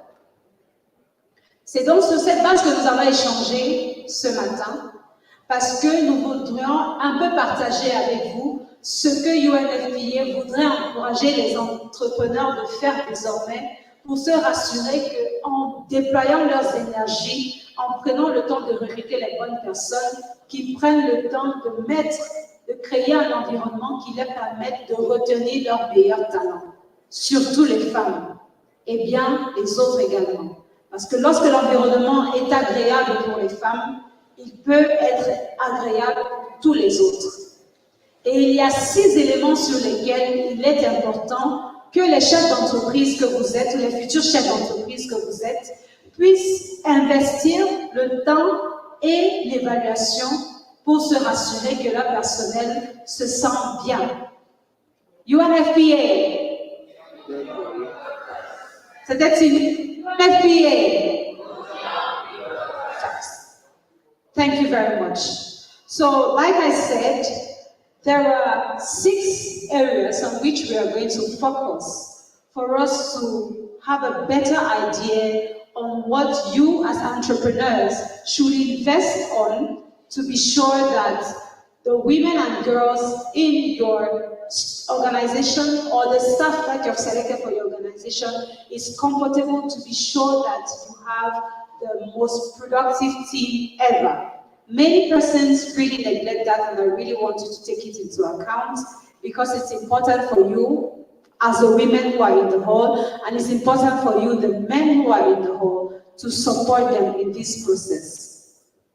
So I spoke about 6 focus areas for organizations to take into account. And the first focus area is the detection and prevention of harassment and GBV. That's gender-based violence. Who has an idea? I hope the microphones are in the hall. Who has an idea of what harassment looks like in the workplace? I really hope that we're going to have a really interactive session. Who has an idea of what harassment looks like in the workplace? Qui a une idée de ce à quoi ressemble le harcèlement dans le milieu du travail? Ça peut être le harcèlement du point de vue d'une femme, harcèlement du point de vue d'un homme, mais j'aimerais vraiment avoir votre perspective sur ce à quoi ressemble le harcèlement dans le cadre du travail. Est-ce qu'on a une main? Même si c'est une toute petite idée, on va la développer ensemble. À quoi ressemble le harcèlement dans le milieu du travail?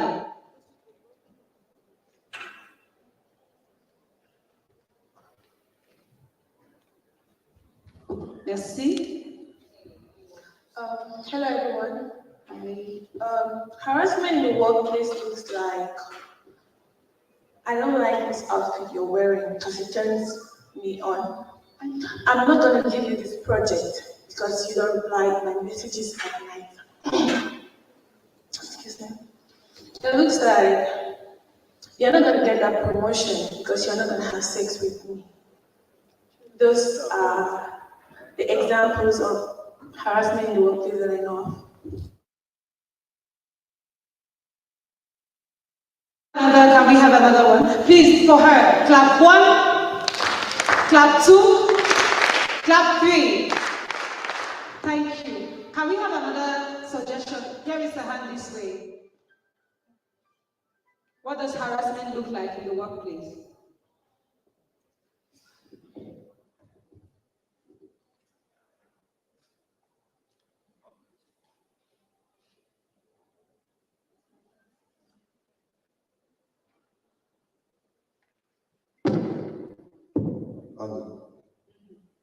Pour moi, le harcèlement dans le milieu professionnel de travail ressemble à autre chose.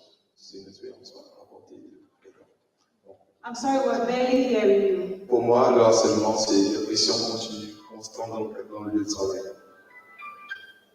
Une pression continue. Ce sont des pressions continues faites par les collègues dans le milieu de travail. Donc, un collègue qui n'est pas forcément supérieur, mais qui fait des misères et des galères tout le temps, qui nuit à la performance de soi. Ça, c'est le harcèlement du point de vue du collaborateur. Il y a également le harcèlement du point de vue du manager. Donc, il y a des managers toxiques qui empêchent. Ok, merci. Donc, il y a des managers toxiques qui empêchent souvent les employés qui sont sous leur responsabilité de produire davantage qu'ils le font actuellement. Dans quel contexte? On se trouve souvent dans les endroits où le manager ne vous aime pas forcément. Il voit du potentiel en vous clairement, mais il ne vous promet pas à temps. Il ne vous donne pas la promotion que vous méritez à un certain moment. Et ça pousse souvent l'employé à faire des rétractions, à penser à des besoins supérieurs. Et voilà, c'est un burn-out qui se collecte au fur et à mesure. Et souvent, d'autres commencent à voir ailleurs et pensent démissionner, tout ça. D'autres même restent sur place, mais deviennent moins productifs dans le temps. Donc, il y a ce pressing que devenir un manager directement. Et il y a également ce pressing que veut dire les autres collaborateurs. Vous comprenez? Merci beaucoup. Voilà, deux, clap one, clap two, clap three. Merci beaucoup. Exactement, les deux contextes sont des différents types de harcèlement. Parce que le harcèlement, c'est le fait de mettre une pression continue ou bien créer un environnement de malaise continu sur une personne qui peut donner l'impression qu'il est recalé petit coin et qu'il n'arrive plus à s'exprimer comme il souhaiterait le faire. Ça, c'est un harcèlement de manière générale. Le harcèlement qui nous intéresse, c'est un peu dans le sens de la dame, qui est le harcèlement sexuel, qui justement est le fait d'imposer des pressions à des gens, leur miroitant un certain avantage dans le cadre du travail, à condition qu'ils vous accordent certaines faveurs qui se renvoient à des relations intimes. Et beaucoup de personnes souffrent de cela dans le cadre du travail. Et comme le monsieur l'a dit, quand une personne se retrouve dans un cadre comme celui-là, il a de la peine à être productif. Parce qu'à tout moment, il est toujours aux aguets, il est toujours en train de regarder autour de lui pour savoir d'où va venir la prochaine attaque ou bien d'où va venir la prochaine pression et comment l'éviter. Parce que si par exemple ça vient d'un supérieur, on a envie d'éviter la confrontation. Et ce n'est pas toujours évident. Et donc, on se retracte, on ne se donne plus au travail, on n'est plus créatif, on ne s'exprime plus. On est même, des fois, on a même des soucis de dépression parce qu'on se rend compte que l'endroit où on passe le plus de notre temps dans la journée, parce que beaucoup d'entre nous passons minimum 8 heures dans le cadre du travail, on se rend compte que c'est un environnement qui nous rend terne, qui nous rend triste, qui nous rend nerveux, qui nous rend stressés. Et du côté de la santé même, ça a un impact. Du côté de la famille, ça a un impact. Et on se rend compte que des gens cherchent à quitter l'organisation parce qu'ils ont été exposés à une situation de harcèlement. Alors, vous, en tant que chef d'entreprise, il est important pour vous d'être capable de détecter les premiers symptômes de ce genre de situation et de travailler pour une prévention potentielle. Pourquoi? Parce que si le harcèlement ne vient pas de vous, mais vient de l'un de vos collaborateurs, vous pouvez perdre l'un de vos meilleurs staffs sans comprendre pourquoi. Vous allez vous dire, si c'est ton salaire qui n'est pas bien, je peux augmenter. Si peut-être c'est ton bureau qui n'est pas bien, on peut le changer. Si tu penses que tu n'as pas été mis sur tel ou tel projet, on pourrait le faire. Vous allez essayer de trouver des solutions qui sont très loin d'adresser le problème de la personne. Et la personne aura aussi de la peine à vous dire. Surtout si il n'y a pas certaines conditions mises en place, la personne aura beaucoup de peine à vous dire. En fait, c'est tel collaborateur qui m'empêche de faire mon travail parce qu'il m'impose d'avoir des relations intimes avec lui. Et si je ne le fais pas, il ne va pas me permettre de travailler sur tel projet. Il ne va jamais me proposer pour telle mission.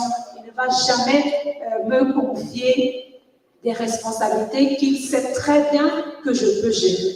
Voilà à quoi ressemble le harcèlement et voilà pourquoi vous, en tant que chef d'entreprise ou vous, en tant que staff, vous devez participer à ce que l'environnement de travail ne tolère pas ce genre d'aspect, surtout contre les femmes qui sont très souvent les victimes de ce genre de choses.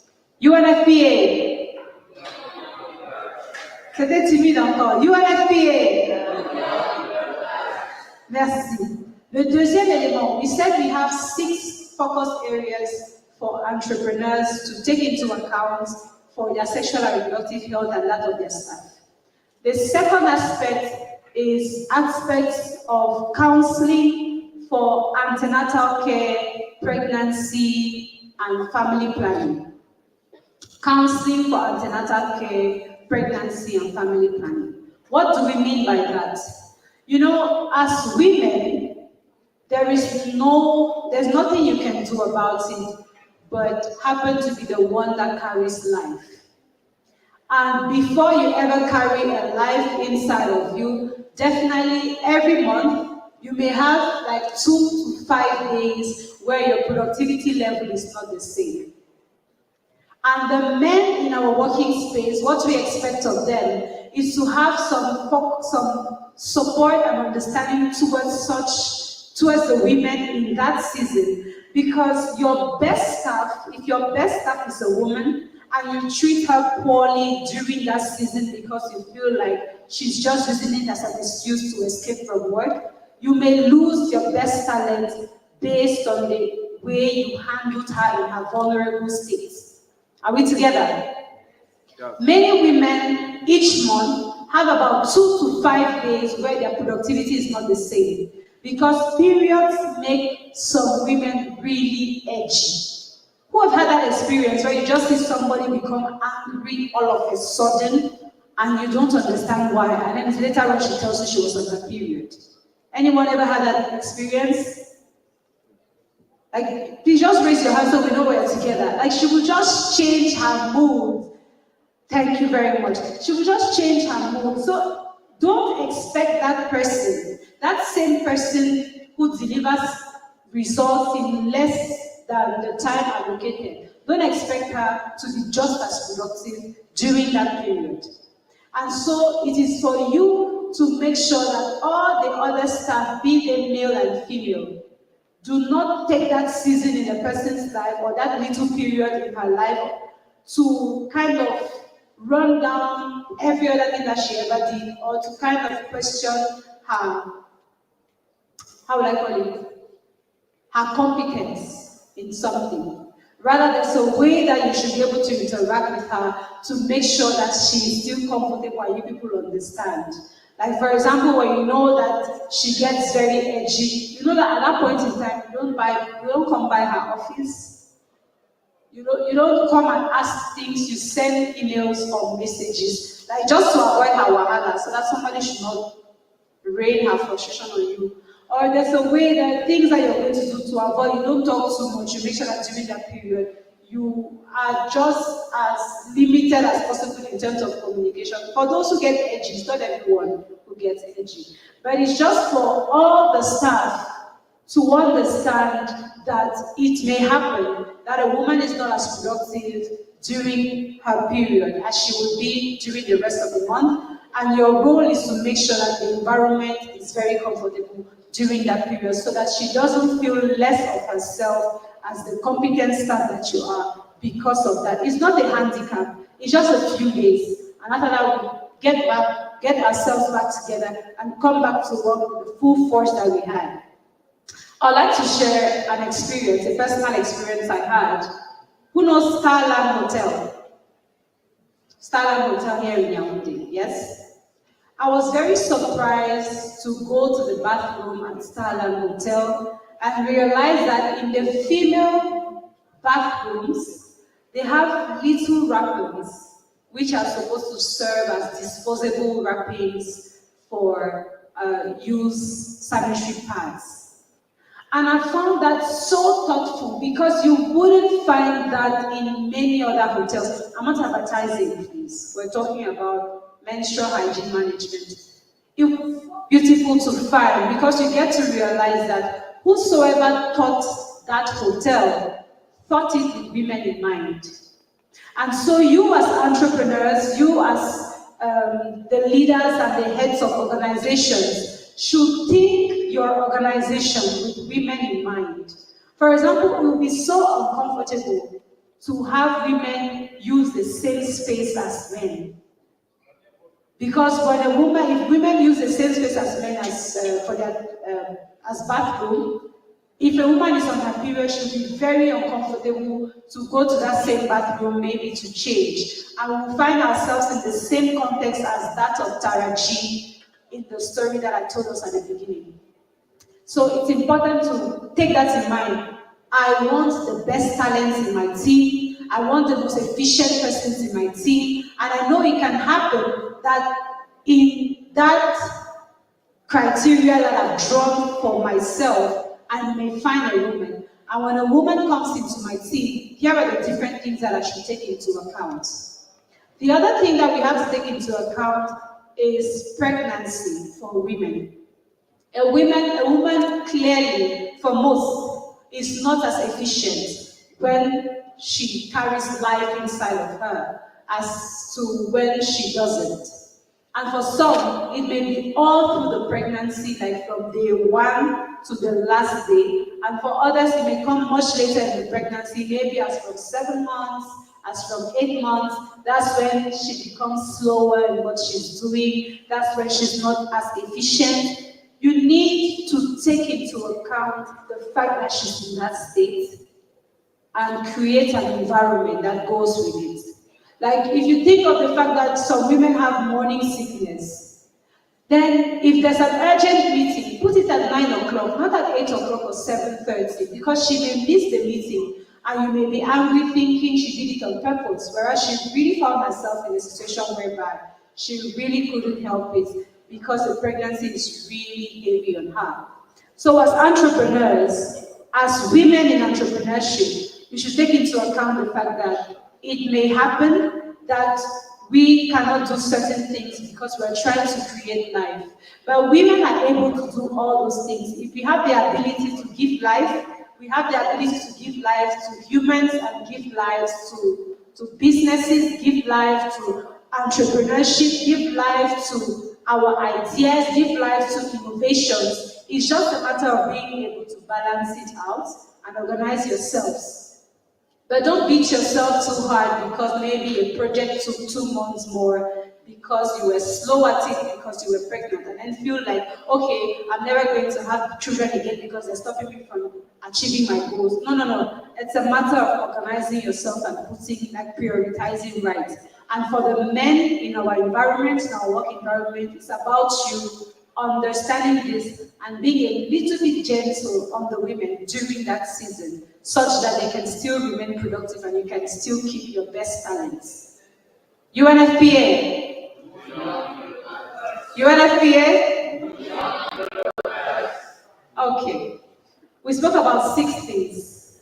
The third thing that you have to take into account when you're talking about creating an environment which takes into account the sexual and reproductive health of your staff is about counseling on HIV and STIs.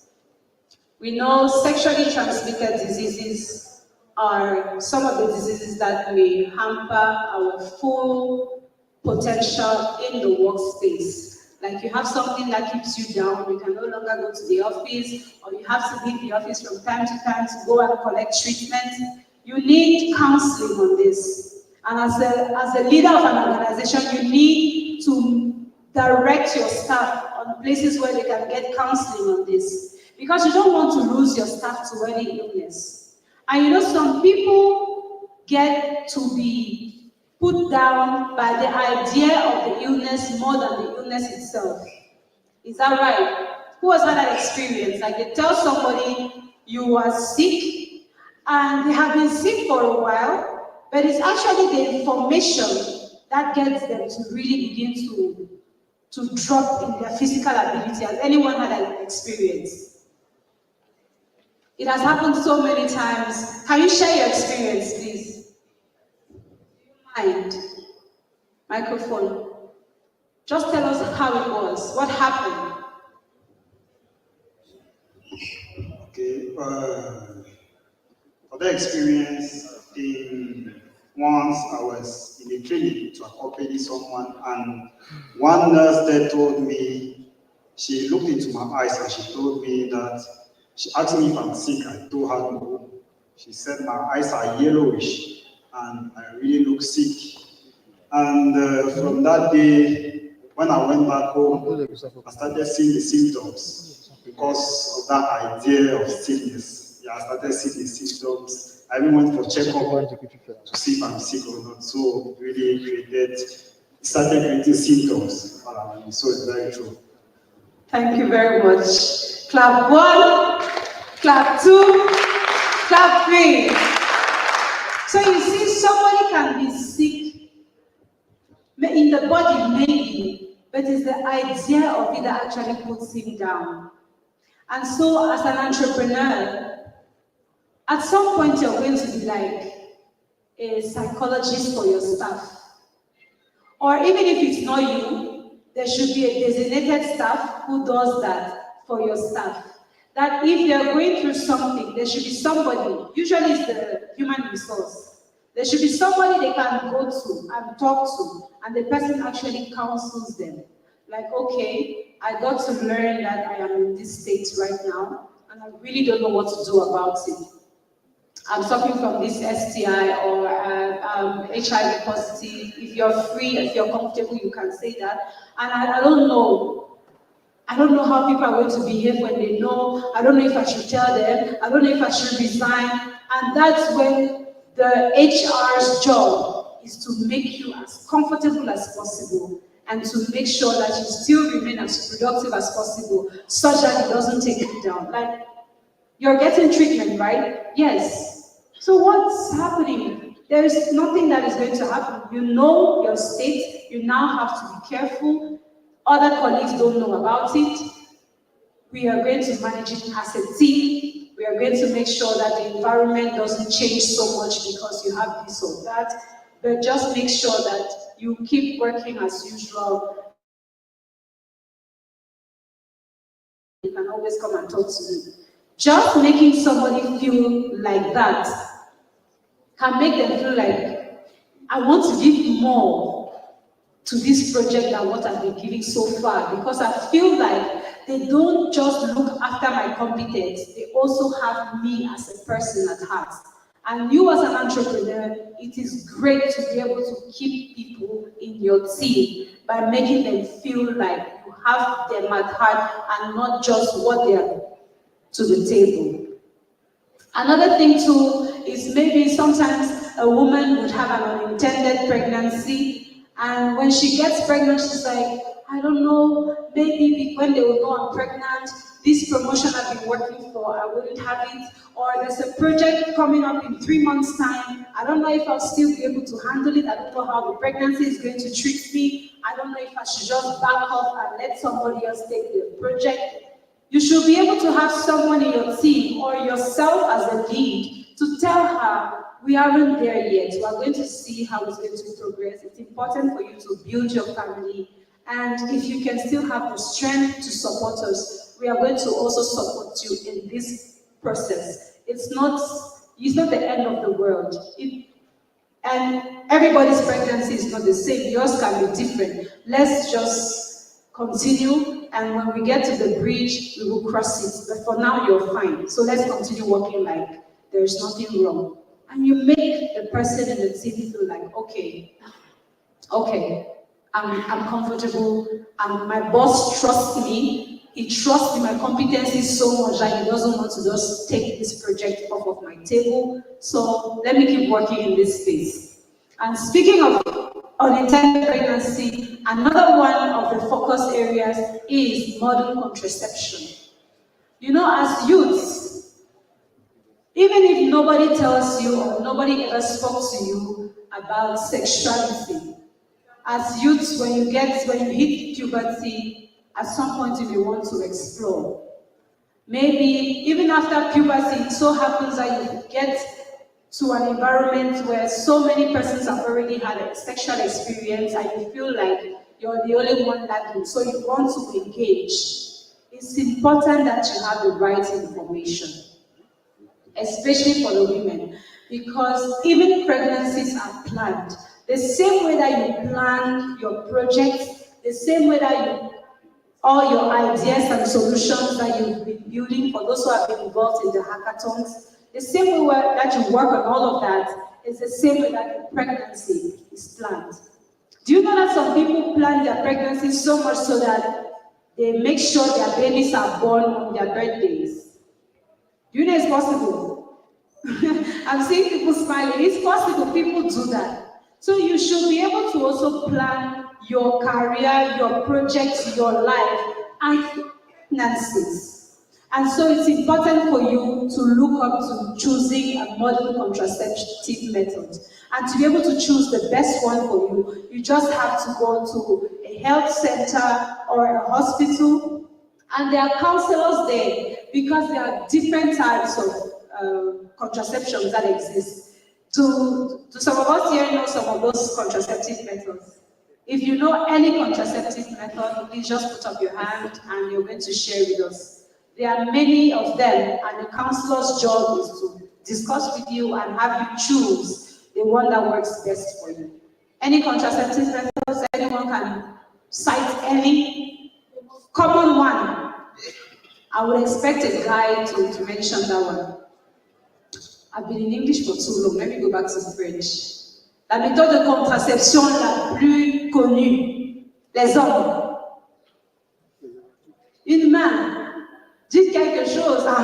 Tenez le micro. Nous sommes UNFPA, c'est l'agence de la santé sexuelle et reproductive, donc on n'a pas de tabou à notre niveau. Bonjour. Bonjour. Pour ma part, la méthode de contraception la plus connue, c'est l'utilisation de préservatifs. Exactement. Clap one, clap two, clap three. Une autre méthode de contraception.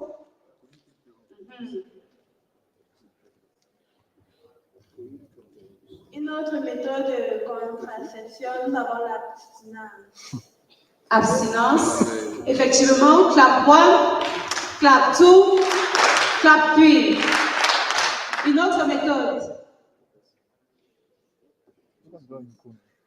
Il n'y a plus de main.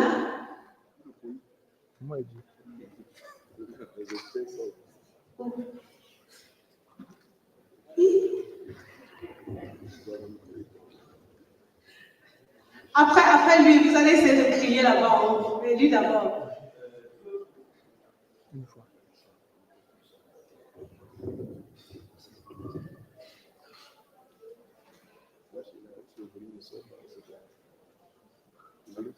Une autre méthode, nous avons le coït interrompu. D'accord. Donc, ça va être compliqué parce qu'il y a des gens qui ont lu l'heure avec ça. Donc, pas vraiment. Monsieur, vous pouvez crier? D'accord. En fait, voici les méthodes contraceptives qui existent. Il y a le Jadel. Le Jadel, en fait, c'est un dispositif qu'on implante ici, chez la femme. Et ça la couvre pendant une certaine période. Donc, on injecte ça ici, c'est très fin, c'est très délicat, et ça la couvre vraiment pendant longtemps. Donc, et il faut savoir que les méthodes contraceptives, ça marche à 99%. Donc, il y a les gens qui réussissent à venir au monde en étant les 1% qui n'ont pas marché. Donc, il a dit, j'arrive, je vais venir. C'est ce que c'est le défaut. Donc, c'est 99%. Il y a le Jadel qui est mis sous le bras de la femme. Il dure, je crois, environ 1 an. S'il y a un personnel de santé dans la salle, ils vont me corriger. Il y a environ 1 an. Il y a également ce qu'on appelle le dépôt Provera. Le dépôt Provera, c'est un petit flacon avec une aiguille au bout.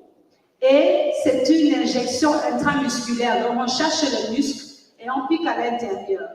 Et c'est fait comme l'insuline des diabétiques. Donc, ça permet à la femme qui se procure un dépôt Provera de pouvoir le faire à la maison. Elle achète un bon paquet, elle rentre chez elle et ça dure pendant 3 mois. Donc, tous les 3 mois, elle se fait sa petite injection et elle sait que avec elle et son partenaire, ils n'auront pas de problème pendant cette période de 3 mois. Ça, c'est pour ceux qui veulent le faire pendant une petite période. Il y a également le dispositif intra-utérin. C'est celui-là qui ressemble à un thé, qu'il a déjà vu. Ça ressemble à un thé et c'est inséré à l'intérieur de l'appareil génital de la femme et ça fait en sorte que peu importe les spermatozoïdes qui montent, ils ne vont pas arriver aux ovaires. Et donc, s'ils n'arrivent pas aux ovaires, il n'y a pas de fertilisation. S'il n'y a pas de fertilisation, il n'y a pas de bébé. On est tranquille pendant une bonne période. Et avec ça, ça dure aussi longtemps que vous le gardez à l'intérieur de vous. Donc, il y a des personnes qui vont dire, je sais que je vais avoir ça pendant 5 ans. Pendant 5 ans, je ne fais pas de bébé. Je me rassure d'avoir au moins une promotion. Je me rassure de faire peut-être 2 voyages à l'international. Je me rassure de faire ceci avec ma famille. Tous nos financements vont aller dans l'éducation de cet enfant qu'on a déjà. Et à ce moment-là, la femme planifie sa vie. Donc, en tant que femme, vous devez savoir qu'il est possible pour vous de planifier les grossesses. C'est à ça que servent les différentes méthodes de contraception. Et donc, qu'une grossesse ne vienne pas vous surprendre et vous empêcher d'avancer dans votre carrière ou de poursuivre vos rêves de carrière. UNFPA. Good UNFPA. Il y a des personnes dont les grossesses ont même empêché de finir l'école. Vous avez peut-être cette grâce ou cette chance que vous êtes allé assez loin, mais il y en a à qui les parents ont dit, je t'ai demandé d'aller chercher le bac, tu m'as ramené un autre type de diplôme, tu vas rester à la maison avec ce diplôme-ci, je ne paye plus de pension. Et pour quelqu'un qui disait, je vais être ingénieur, je vais être astronaute, vous voyez que sa vie bascule du tout au tout pour ce genre de choses, parce qu'elle n'a pas planifié. Est-ce qu'on a des personnes qui ont ce genre d'expérience? Quelqu'un qui a été interrompu dans sa trajectoire à cause d'une grossesse qui n'avait pas été planifiée. Je vois une main là-bas. Est-ce que vous voulez partager? Ça vous dérangerait de partager? Sinon, levez encore la main, comme ça on vous identifie. Levez la main, elles vont venir vers vous.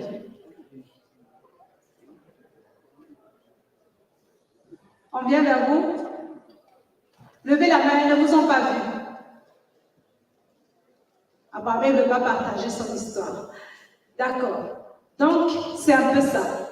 Et le dernier point sur lequel il faudrait que vous, en tant qu'entrepreneur, puissiez suivre vos staffs et vous se rassurer que votre organisation tient compte des questions de santé sexuelle et reproductive, c'est dans le domaine des cancers reproductifs.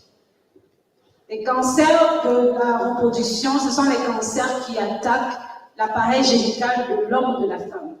Chez l'homme, qu'est-ce qu'on a? Qui peut citer? Le cancer qui touche l'organe génital de l'homme. Je vois une main ici. Et c'est une femme. C'est assez surprenant. We have prostate cancer. Exactly, prostate cancer, yes. And for the women, I have a guy this way. Yes, please let the mic get to you.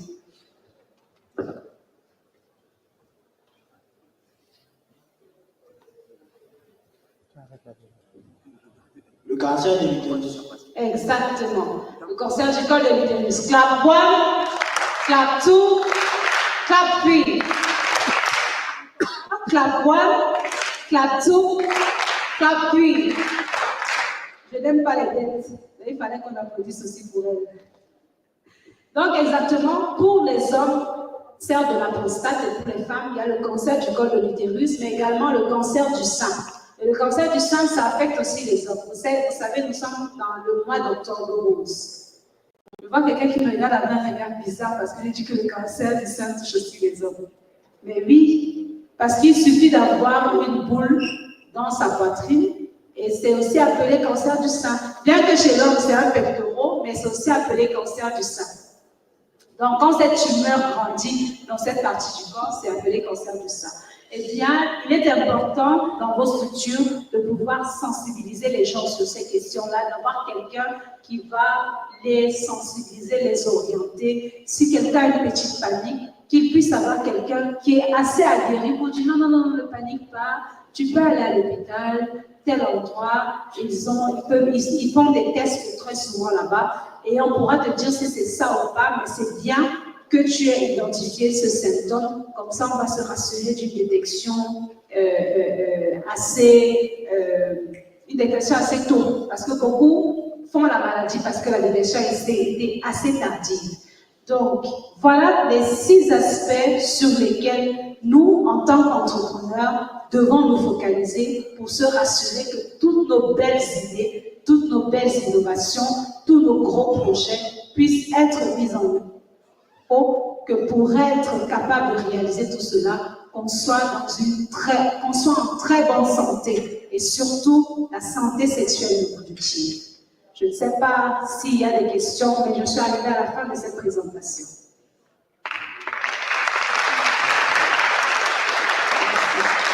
How many questions can I take? How many questions do we have? Just raise your hand. 1, 2, 3. Yeah, that's all. So no other hand later. Okay, please.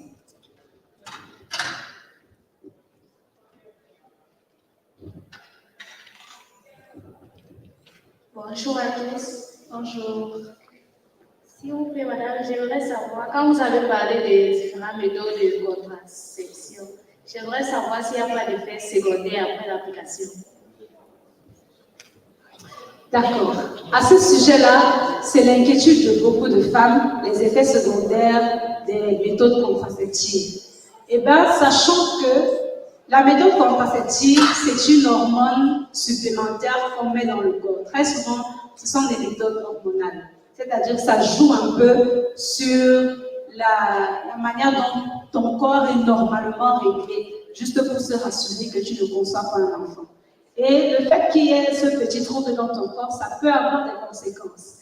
Et du coup, lorsque tu pars pour obtenir une méthode contraceptive, la raison pour laquelle il y a quelqu'un qui te conseille d'abord pour que tu fasses un choix éclairé, c'est pour te dire, voici les différents effets que cela pourrait avoir. Et c'est différent sur chaque femme. C'est-à-dire, le gel peut avoir tel effet sur une femme, mais ça n'a pas le même effet sur une autre. Ça dépend des corps des uns et des autres, de l'alimentation et beaucoup d'autres choses. Donc, il y a certains effets qui viennent, mais ce n'est pas aussi grave que d'avoir un bébé qu'on n'a pas planifié. Il y a des effets qui viennent, il y en a qui sont moins sévères que d'autres. Il suffira juste que lorsqu'on va vous présenter tous ces différents effets, vous pouvez dire, je peux supporter celui-ci, je ne suis pas prête à supporter ça. Merci. La prochaine question.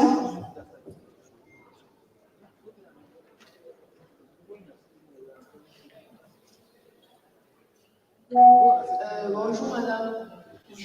S'il vous plaît, vous n'avez pu parler des avantages ou des méthodes de contraception. Vous n'avez pas parlé des inconvénients. Donc, je voudrais connaître les inconvénients qu'il y a ici. Ça va un peu dans le même sens qu'elle, et il y a une variété de choses qui impactent le corps des femmes, et ce n'est pas pour tout le monde, vraiment. Donc je vais juste citer peut-être les deux qui me viennent en tête, qui pourraient arriver, mais ce n'est pas pareil pour tout le monde, et je ne sais même pas quelle méthode a produit cet effet-là, mais c'est juste l'une des choses que j'ai retenues des expériences de certaines. Il y en a qui disent « Ah non, moi je ne prends pas. » Oh, je n'ai même pas mentionné la pilule. Il y a également la pilule qui est une méthode de contraception. Il y en a qui disent « Non, non, moi je ne prends pas ça parce que ça donne le poids. » Il y en a qui le disent. Il y a d'autres qui disent que moi je ne vais pas prendre parce que ça a fait en sorte que je n'ai pas eu mes règles pendant très longtemps et ça m'a inquiété. D'autres qui vont plutôt dire « Depuis que j'en prends, mes règles durent un peu plus longtemps et c'est un peu plus lourd. » Par exemple. Donc, voilà certaines choses qui arrivent aux femmes, et comme je l'ai dit, ça dépend de la personne, ça dépend de l'alimentation, ça dépend du corps, comment l'organisme est fait. Selon les conseils qu'on va vous donner, vous allez pouvoir faire le meilleur des choix, le choix le plus approprié. Il y a même des femmes qui changent. Quand elles se rendent compte qu'elles ont essayé ça, elles ne sont pas très confortables, elles partent, on les conseille encore, et elles peuvent choisir une autre méthode. Mais l'important vraiment, c'est d'abord d'aller à la source, c'est-à-dire dans une formation sanitaire, obtenir la bonne information et puis choisir celle qui vous sied le mieux. La troisième question.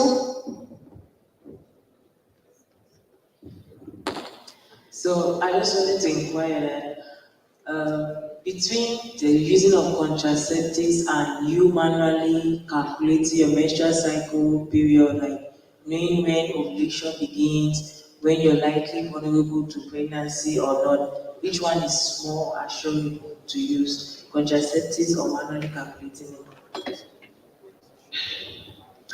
That's a very interesting question.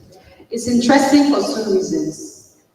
Many women have chosen to do that because they have chosen to do the calculation of the cycle because they have the grace to have a regular cycle. You know, some persons don't have regular cycles, and at that point in time, it's very tough. So it's for those who have regular cycles, and they can always tell when they are ovulating and when they are not. And it works. It works for them quite well. But when it happens not to work, it always comes in shock. I remember there's a lady of 42 years old who got pregnant after 10 years. Like her last pregnancy was 10 years ago. And she got pregnant because she had been doing it that way. And she was about 50 something or so. So she was really like, what am I going to do with this pregnancy now? Because it had worked for her for 10 years. She was just calculating because for 10 years it worked for her and she didn't get pregnant. And then it just came like that. And at the same time, like I said, modern contraceptive methods have a 99% chance of working.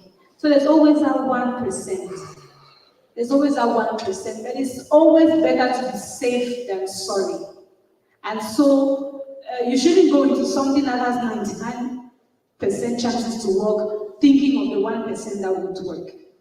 Because you really have all your projects in mind, you have your life to plan out. So it's important to choose a method and really go on it, and don't give room for chance and hazards. It's really best to take something like, it's supposed to work. Thank you very much.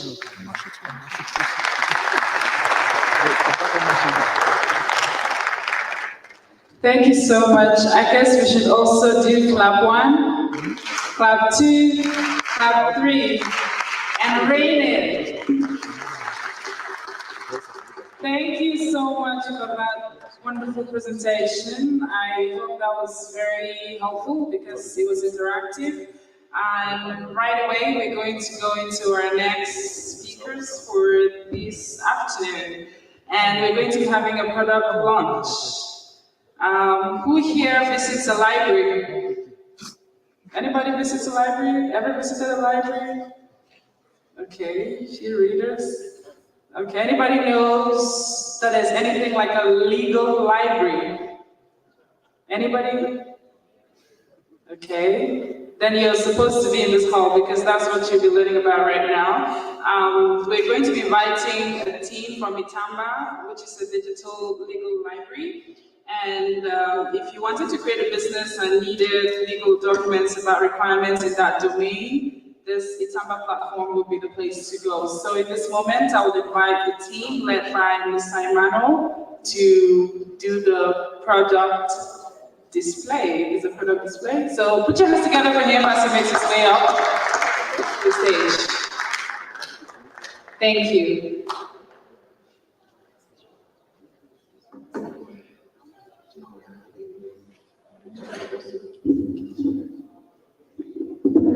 Hello everyone, just give me some minutes to take.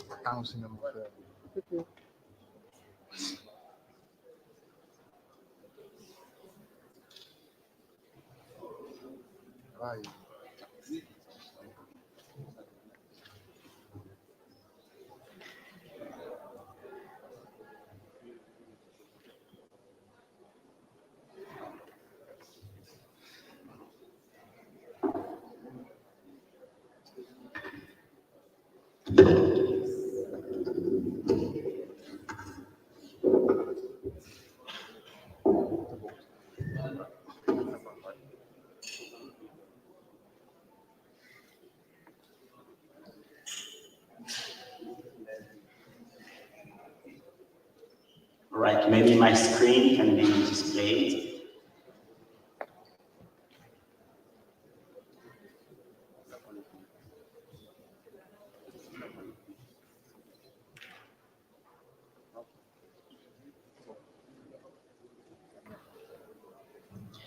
In between, just allow me to give you a couple of words about what's going to be presented. It's the grand premiere here in the seat for these products to be showcased to public.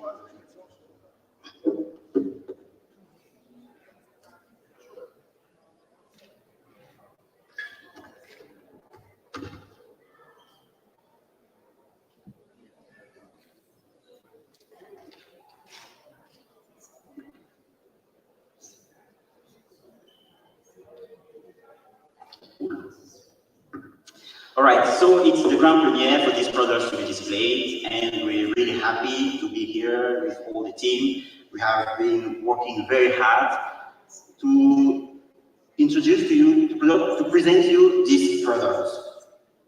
As it has been said during all this event already yesterday, technology is everywhere and it impacts many aspects of our lives.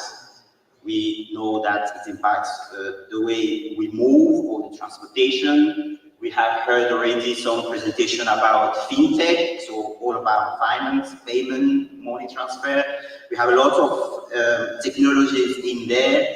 Communication also. We have many social media, social networks.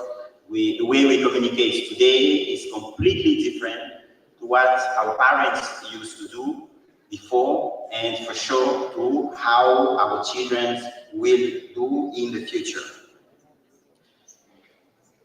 The fact that we have technology in all the aspects of our life, for sure, brings us a lot of benefits. We have accelerated processes. Some things that we do are more secure. Let's just think about the way we pay our bills now. The fact the way we share money amongst family members, it's more secure than before, where we need to move around with a lot of money, with all the security issues that we might encounter. We also have a better quality of services, and even new services, new opportunities that raise due to technology. And technology helps to enhance e-commerce, for example. That is many opportunities for many people out there. But if technology brings benefits, it also brings challenges. We might not think about that, but yes, technology brings challenges, serious challenges, and here we only have two of them, the main of them: adaptation. We know some of our parents who are struggling with all our new devices. They're using the smartphone just to call or to receive messages because they are not able to use all the other services. And competition. We talk about opportunities before, we talk about new businesses, but then it's also a problem for old ones, because now they have to face new competitions. Those challenges are also present in one specific industry, and we are talking about the legal industry. In the legal industry, they also have the technology. Technology impacts the way we can get access to the information. Technology, we all know here that via our WhatsApp group, we used to share some documents, official or not, and those documents can be an issue for legal professionals, because sometimes you might think it's an official document, but it's not. We have a lot of fake news. We have also the problem of competitions, because with technology, somewhere very far from the way you are is able to come to your area, and because he has some information or he has the possibility to process those information in a better way than you, he becomes a serious issue for you, a legal professional. We think here about big international groups or international organizations that outside have access to some tools that helps them to process legal resources in a smarter way than a Cameroonian legal professional. And that can be an issue for them to compete with this person. And that's why the local professional, legal professional, needs to adapt. They need to adapt, otherwise they will have to face the different issue we said. And then how to adapt? They might use the same tool than others are using, but usually the legal tool that exists in other countries are quite expensive. Or the local solutions then are sometimes inefficient because they are not taking advantage of the latest innovation in technology. Should they then consider that we will never get the standards that the others have? Since yesterday, my team and I are happy to tell you that not anymore, thanks to Itamba. Itamba is a legal library where professionals and all the others can get there and access the legal documentation and processes with the same efficiencies than all the others and external tools or external solutions. Itamba is an internet platform. You can get there on itamba.net, and there you will have the possibility to enjoy, to take benefit of that profit. Itamba tried to provide to Cameroonian legal landscape a tool that helps legal professionals to improve their processes, to increase their capabilities, to be able to compete with the others, as we said, and also to successfully deal with new challenges. But what offers then Itamba? What can you find in there?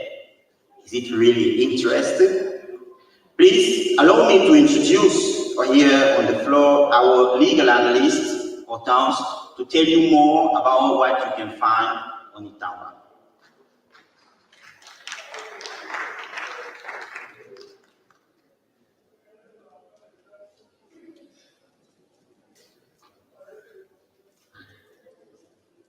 Bonjour à tous.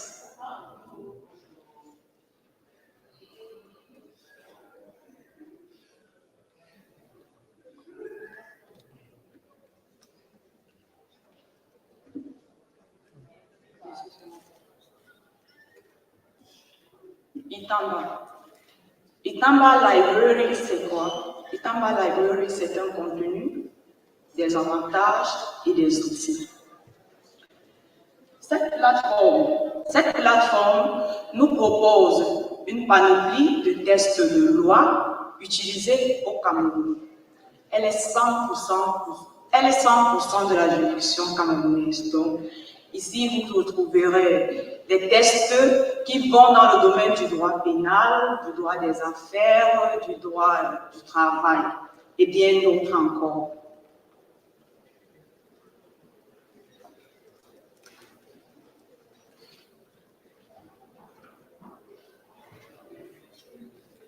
Les avantages. Pourquoi Itamba? Parce que cette plateforme est rapide, fiable, flexible. Elle diminuera beaucoup d'achat des documents. Parce que la documentation qu'on achète aujourd'hui, elle dépérit avec du temps. Elle peut être dégradée par de l'eau, la moisissure, les charançons aussi. Comment naviguer sur cette plateforme? Pour naviguer sur cette plateforme, nous avons besoin des outils tels que l'outil de recherche. Cet outil de recherche est totalement basique parce qu'elle nous permet de faire des recherches à partir des mots-clés. Donc, il suffira juste d'avoir un thème clé correspondant à ce que vous recherchez. Vous l'entrez dans l'outil de recherche. Les résultats vous seront proposés. Ainsi donc, vous pourriez faire un clic sur un résultat qui vous semble intéressant.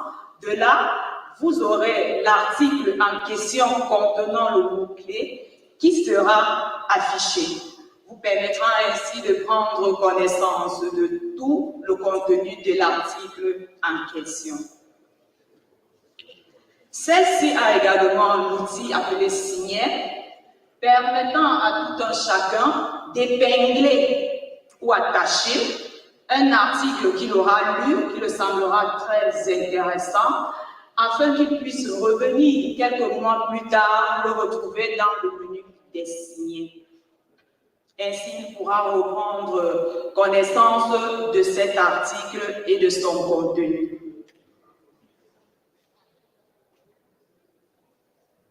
De même, nous avons l'outil de notes. L'outil de notes permettra ici à tout un chacun de prendre des commentaires et des annotations précises par rapport à certains cas qui les sembleront judicieux. Ils pourront également, en dessous de ce même article, prendre plusieurs autres commentaires ou annotations et venir plus tard dans le menu des notes pour reprendre connaissance de ces commentaires et savoir pour quelles raisons il a choisi cet article, pourquoi est-ce qu'il l'a annoté, pourquoi est-ce qu'il trouvait cela intéressant. Donc, ce commentaire va le rappeler tout cela. Alors, Itamba, c'est quoi? Itamba, c'est un outil de recherche.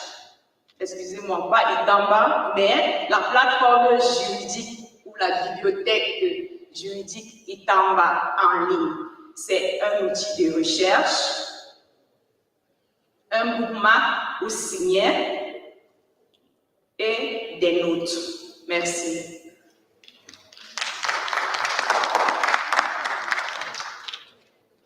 Thank you very much, Hortense. A lot of tools, a lot of elements that helps. We have understood Itamba is then not just a library, but is also a powerful workspace for professionals. If we can share the screen, please. Yeah, so it's also a powerful workspace for professionals, not only to search based on the keywords to search for a reference, but also to have the possibility to keep it and to come later and find it easily. But to whom might be interested on Itamba Legal Library and how those persons can then take profit of its capabilities. On that, I want to call here Matt, our marketing specialist, to tell you more about the targets of Itamba and what we have prepared to ease their navigation in there.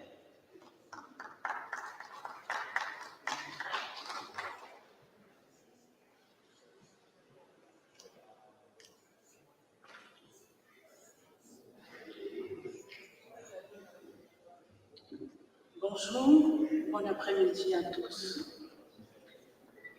La bibliothèque juridique Itamba a besoin d'un moyen de commercialisation. Alors, qu'est-ce qu'il nous faut? Il nous faut bien évidemment une cible, il nous faut un design adéquat pour pouvoir le commercialiser, il nous faut évidemment un support pour pouvoir l'utiliser et ensuite un abonnement. Nous avons la liste des différentes cibles pour pouvoir utiliser l'application ou alors nos outils juridiques Itamba. Nous allons commencer par les professionnels de droit.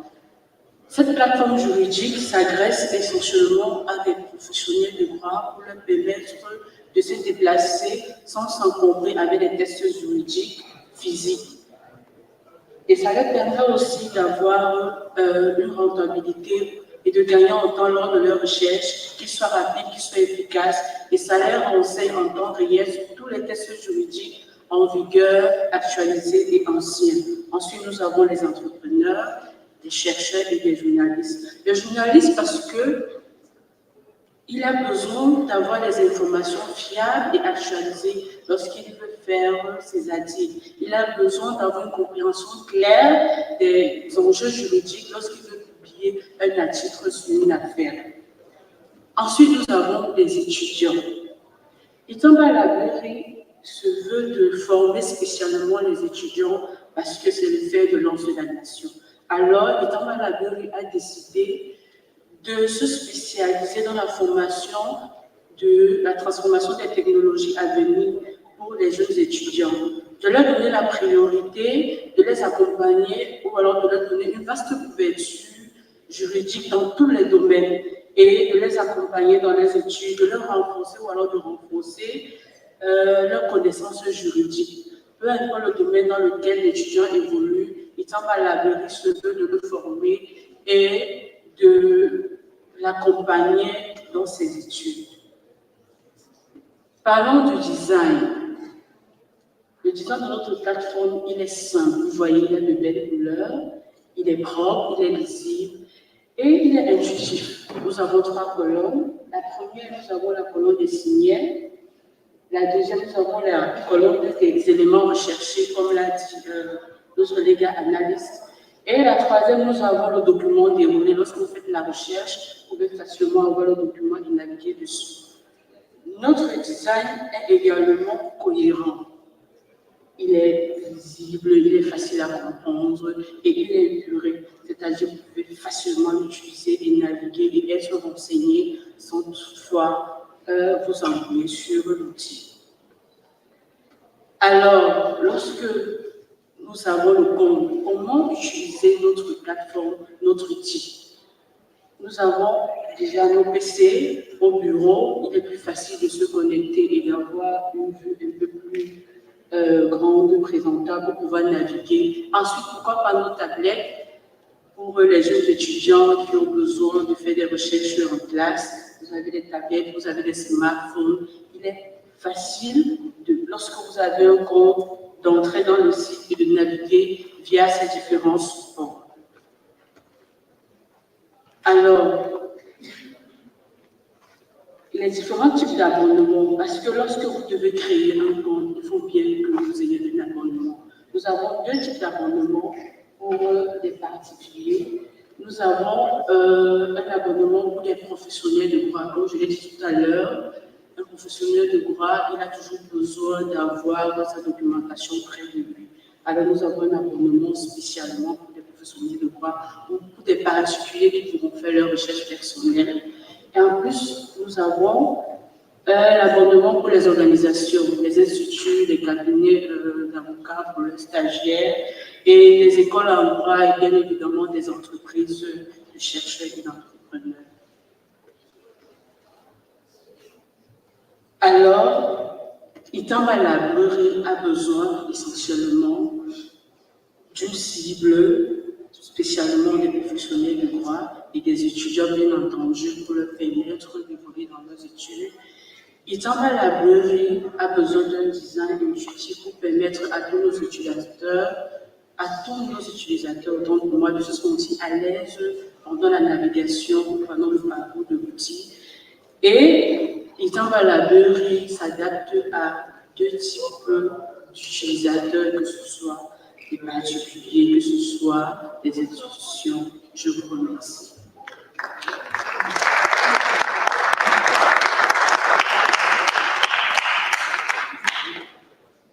Truly adapted for all stakeholders, all resources, all needs, all platform on the PC, it has been said, but you can also access to Itamba on your mobile on the go. Everything is done to help professionals and students to upgrade their capabilities to the next level. Legal is important for all, especially for professionals who need to constantly update, constantly follow what's happening in the legal environment, but also for students, because whatever the field, whatever the study you are doing, you need to be sure that you are compliant with what's happening, what's the law legal requirements, and Itamba helps you to have that information easier. Our environment is in constant change. We said it before, so that we need to adapt. Others are not going to wait us. We adapt or we disappear. And then Itamba is here to help you to adapt, to get equipped with the resources you need to do that adaptation. We are also proud to tell that Itamba is 100% designed, developed by Cameroonians.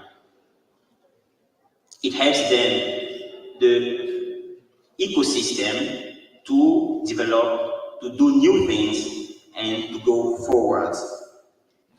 Thanks also to regular improvement that we will do in the future and updates, we will bring to all the users of Itamba the most advanced resources and optimization that can exist in the world. With Itamba, there will be no possible resources that local user, Cameroonian user, might not benefit on the legal sector. Actually, Itamba is for free for 30 days. For those who use the professional account, you can create your account and benefit it for free. But after that free trial, you have the possibility to get a professional account for 10,000 per month or 100,000 a year, or organizations like universities, professional schools, international organizations can have a specific customized account to help their students, their collaborators to enjoy Itamba with a specific price based on the size of accounts they might be interested to have. In summary, you have now in Cameroon a legal tool that helps to cope with all the challenges in the legal sector. We all invite you to visit our stand there, to try it, and to see how you can now benefit the legal resources in Cameroon in the new way. Thank you very much.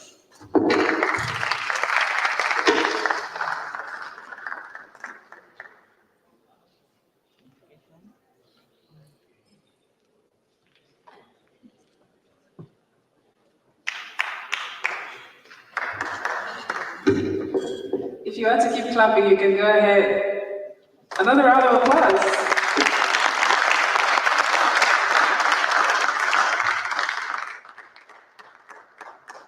Thank you very much for that presentation. I hope that was helpful. And next, we're going to call on our next presenter, whom I hope is in the hall. Do we have Mr. Eric in the hall? He was going to talk about what investors want from entrepreneurs and how to invest in Cameroon. Do we have him in the hall? Mr. Eric? It's not there. Okay. Do we have Mr. Orien in the hall?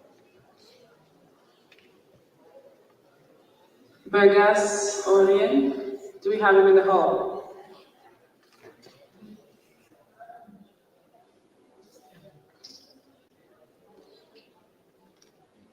Mr. Burgas Orien?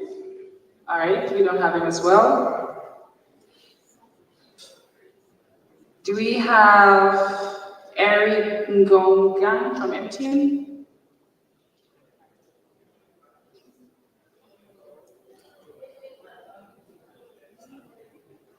All right, looks like the next presenters are not yet in the hall, so I'd like for us to be a little bit patient. I'm sure they're trying to find their way into the hall.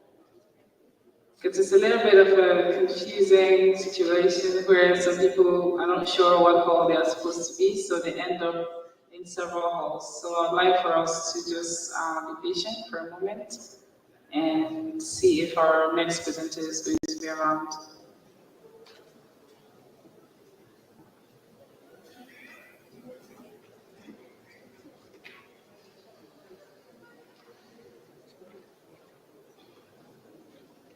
Meanwhile, you can spend time doing some networking, right? Have you done speed dating this morning? Has anybody done that this morning? Raise your hand if you did speed dating. Speed networking. Anybody? Anybody? Okay, nobody. So we're going to do that now for 30 seconds. Talk to the person next to you. Tell them who you are. Tell them about yourself and what you do. We'll call you up to tell us what your neighbor told you. So start talking. The power in networking. There's so many amazing people here, innovators, investors, entrepreneurs, young people who are doing brilliant things like what you could be doing and you just never know. So it's a good opportunity to network and get to know who is sitting next to you. You just never know. So can we get to it? I see people still looking at me. You're supposed to be looking at the person next to you.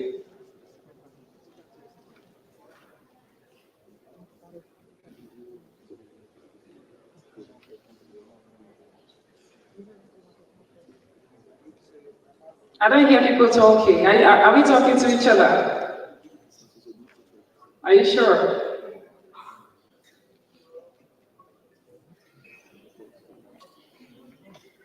Okay.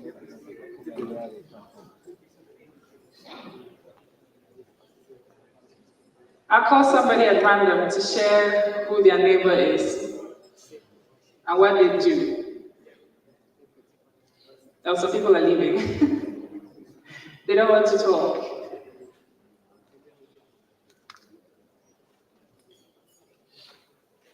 Who is willing to share if you just spoke to your neighbor? Who's willing to share? Anybody? Anybody willing to share? Should I call? Cold call? All right. I'm going to cold call you. Did you speak to your neighbor? Yes.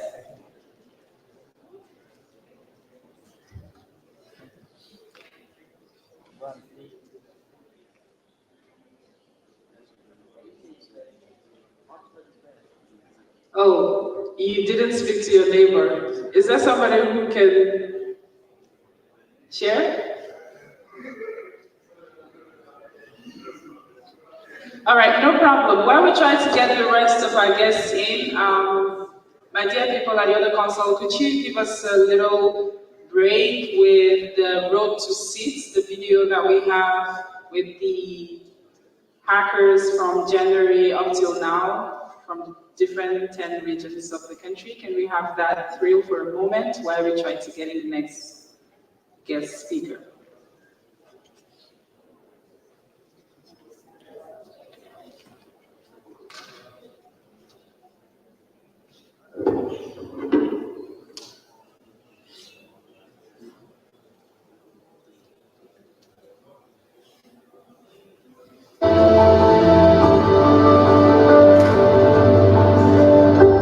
This is actually a special program, a 48-hour hackathon, where we are focusing on providing solutions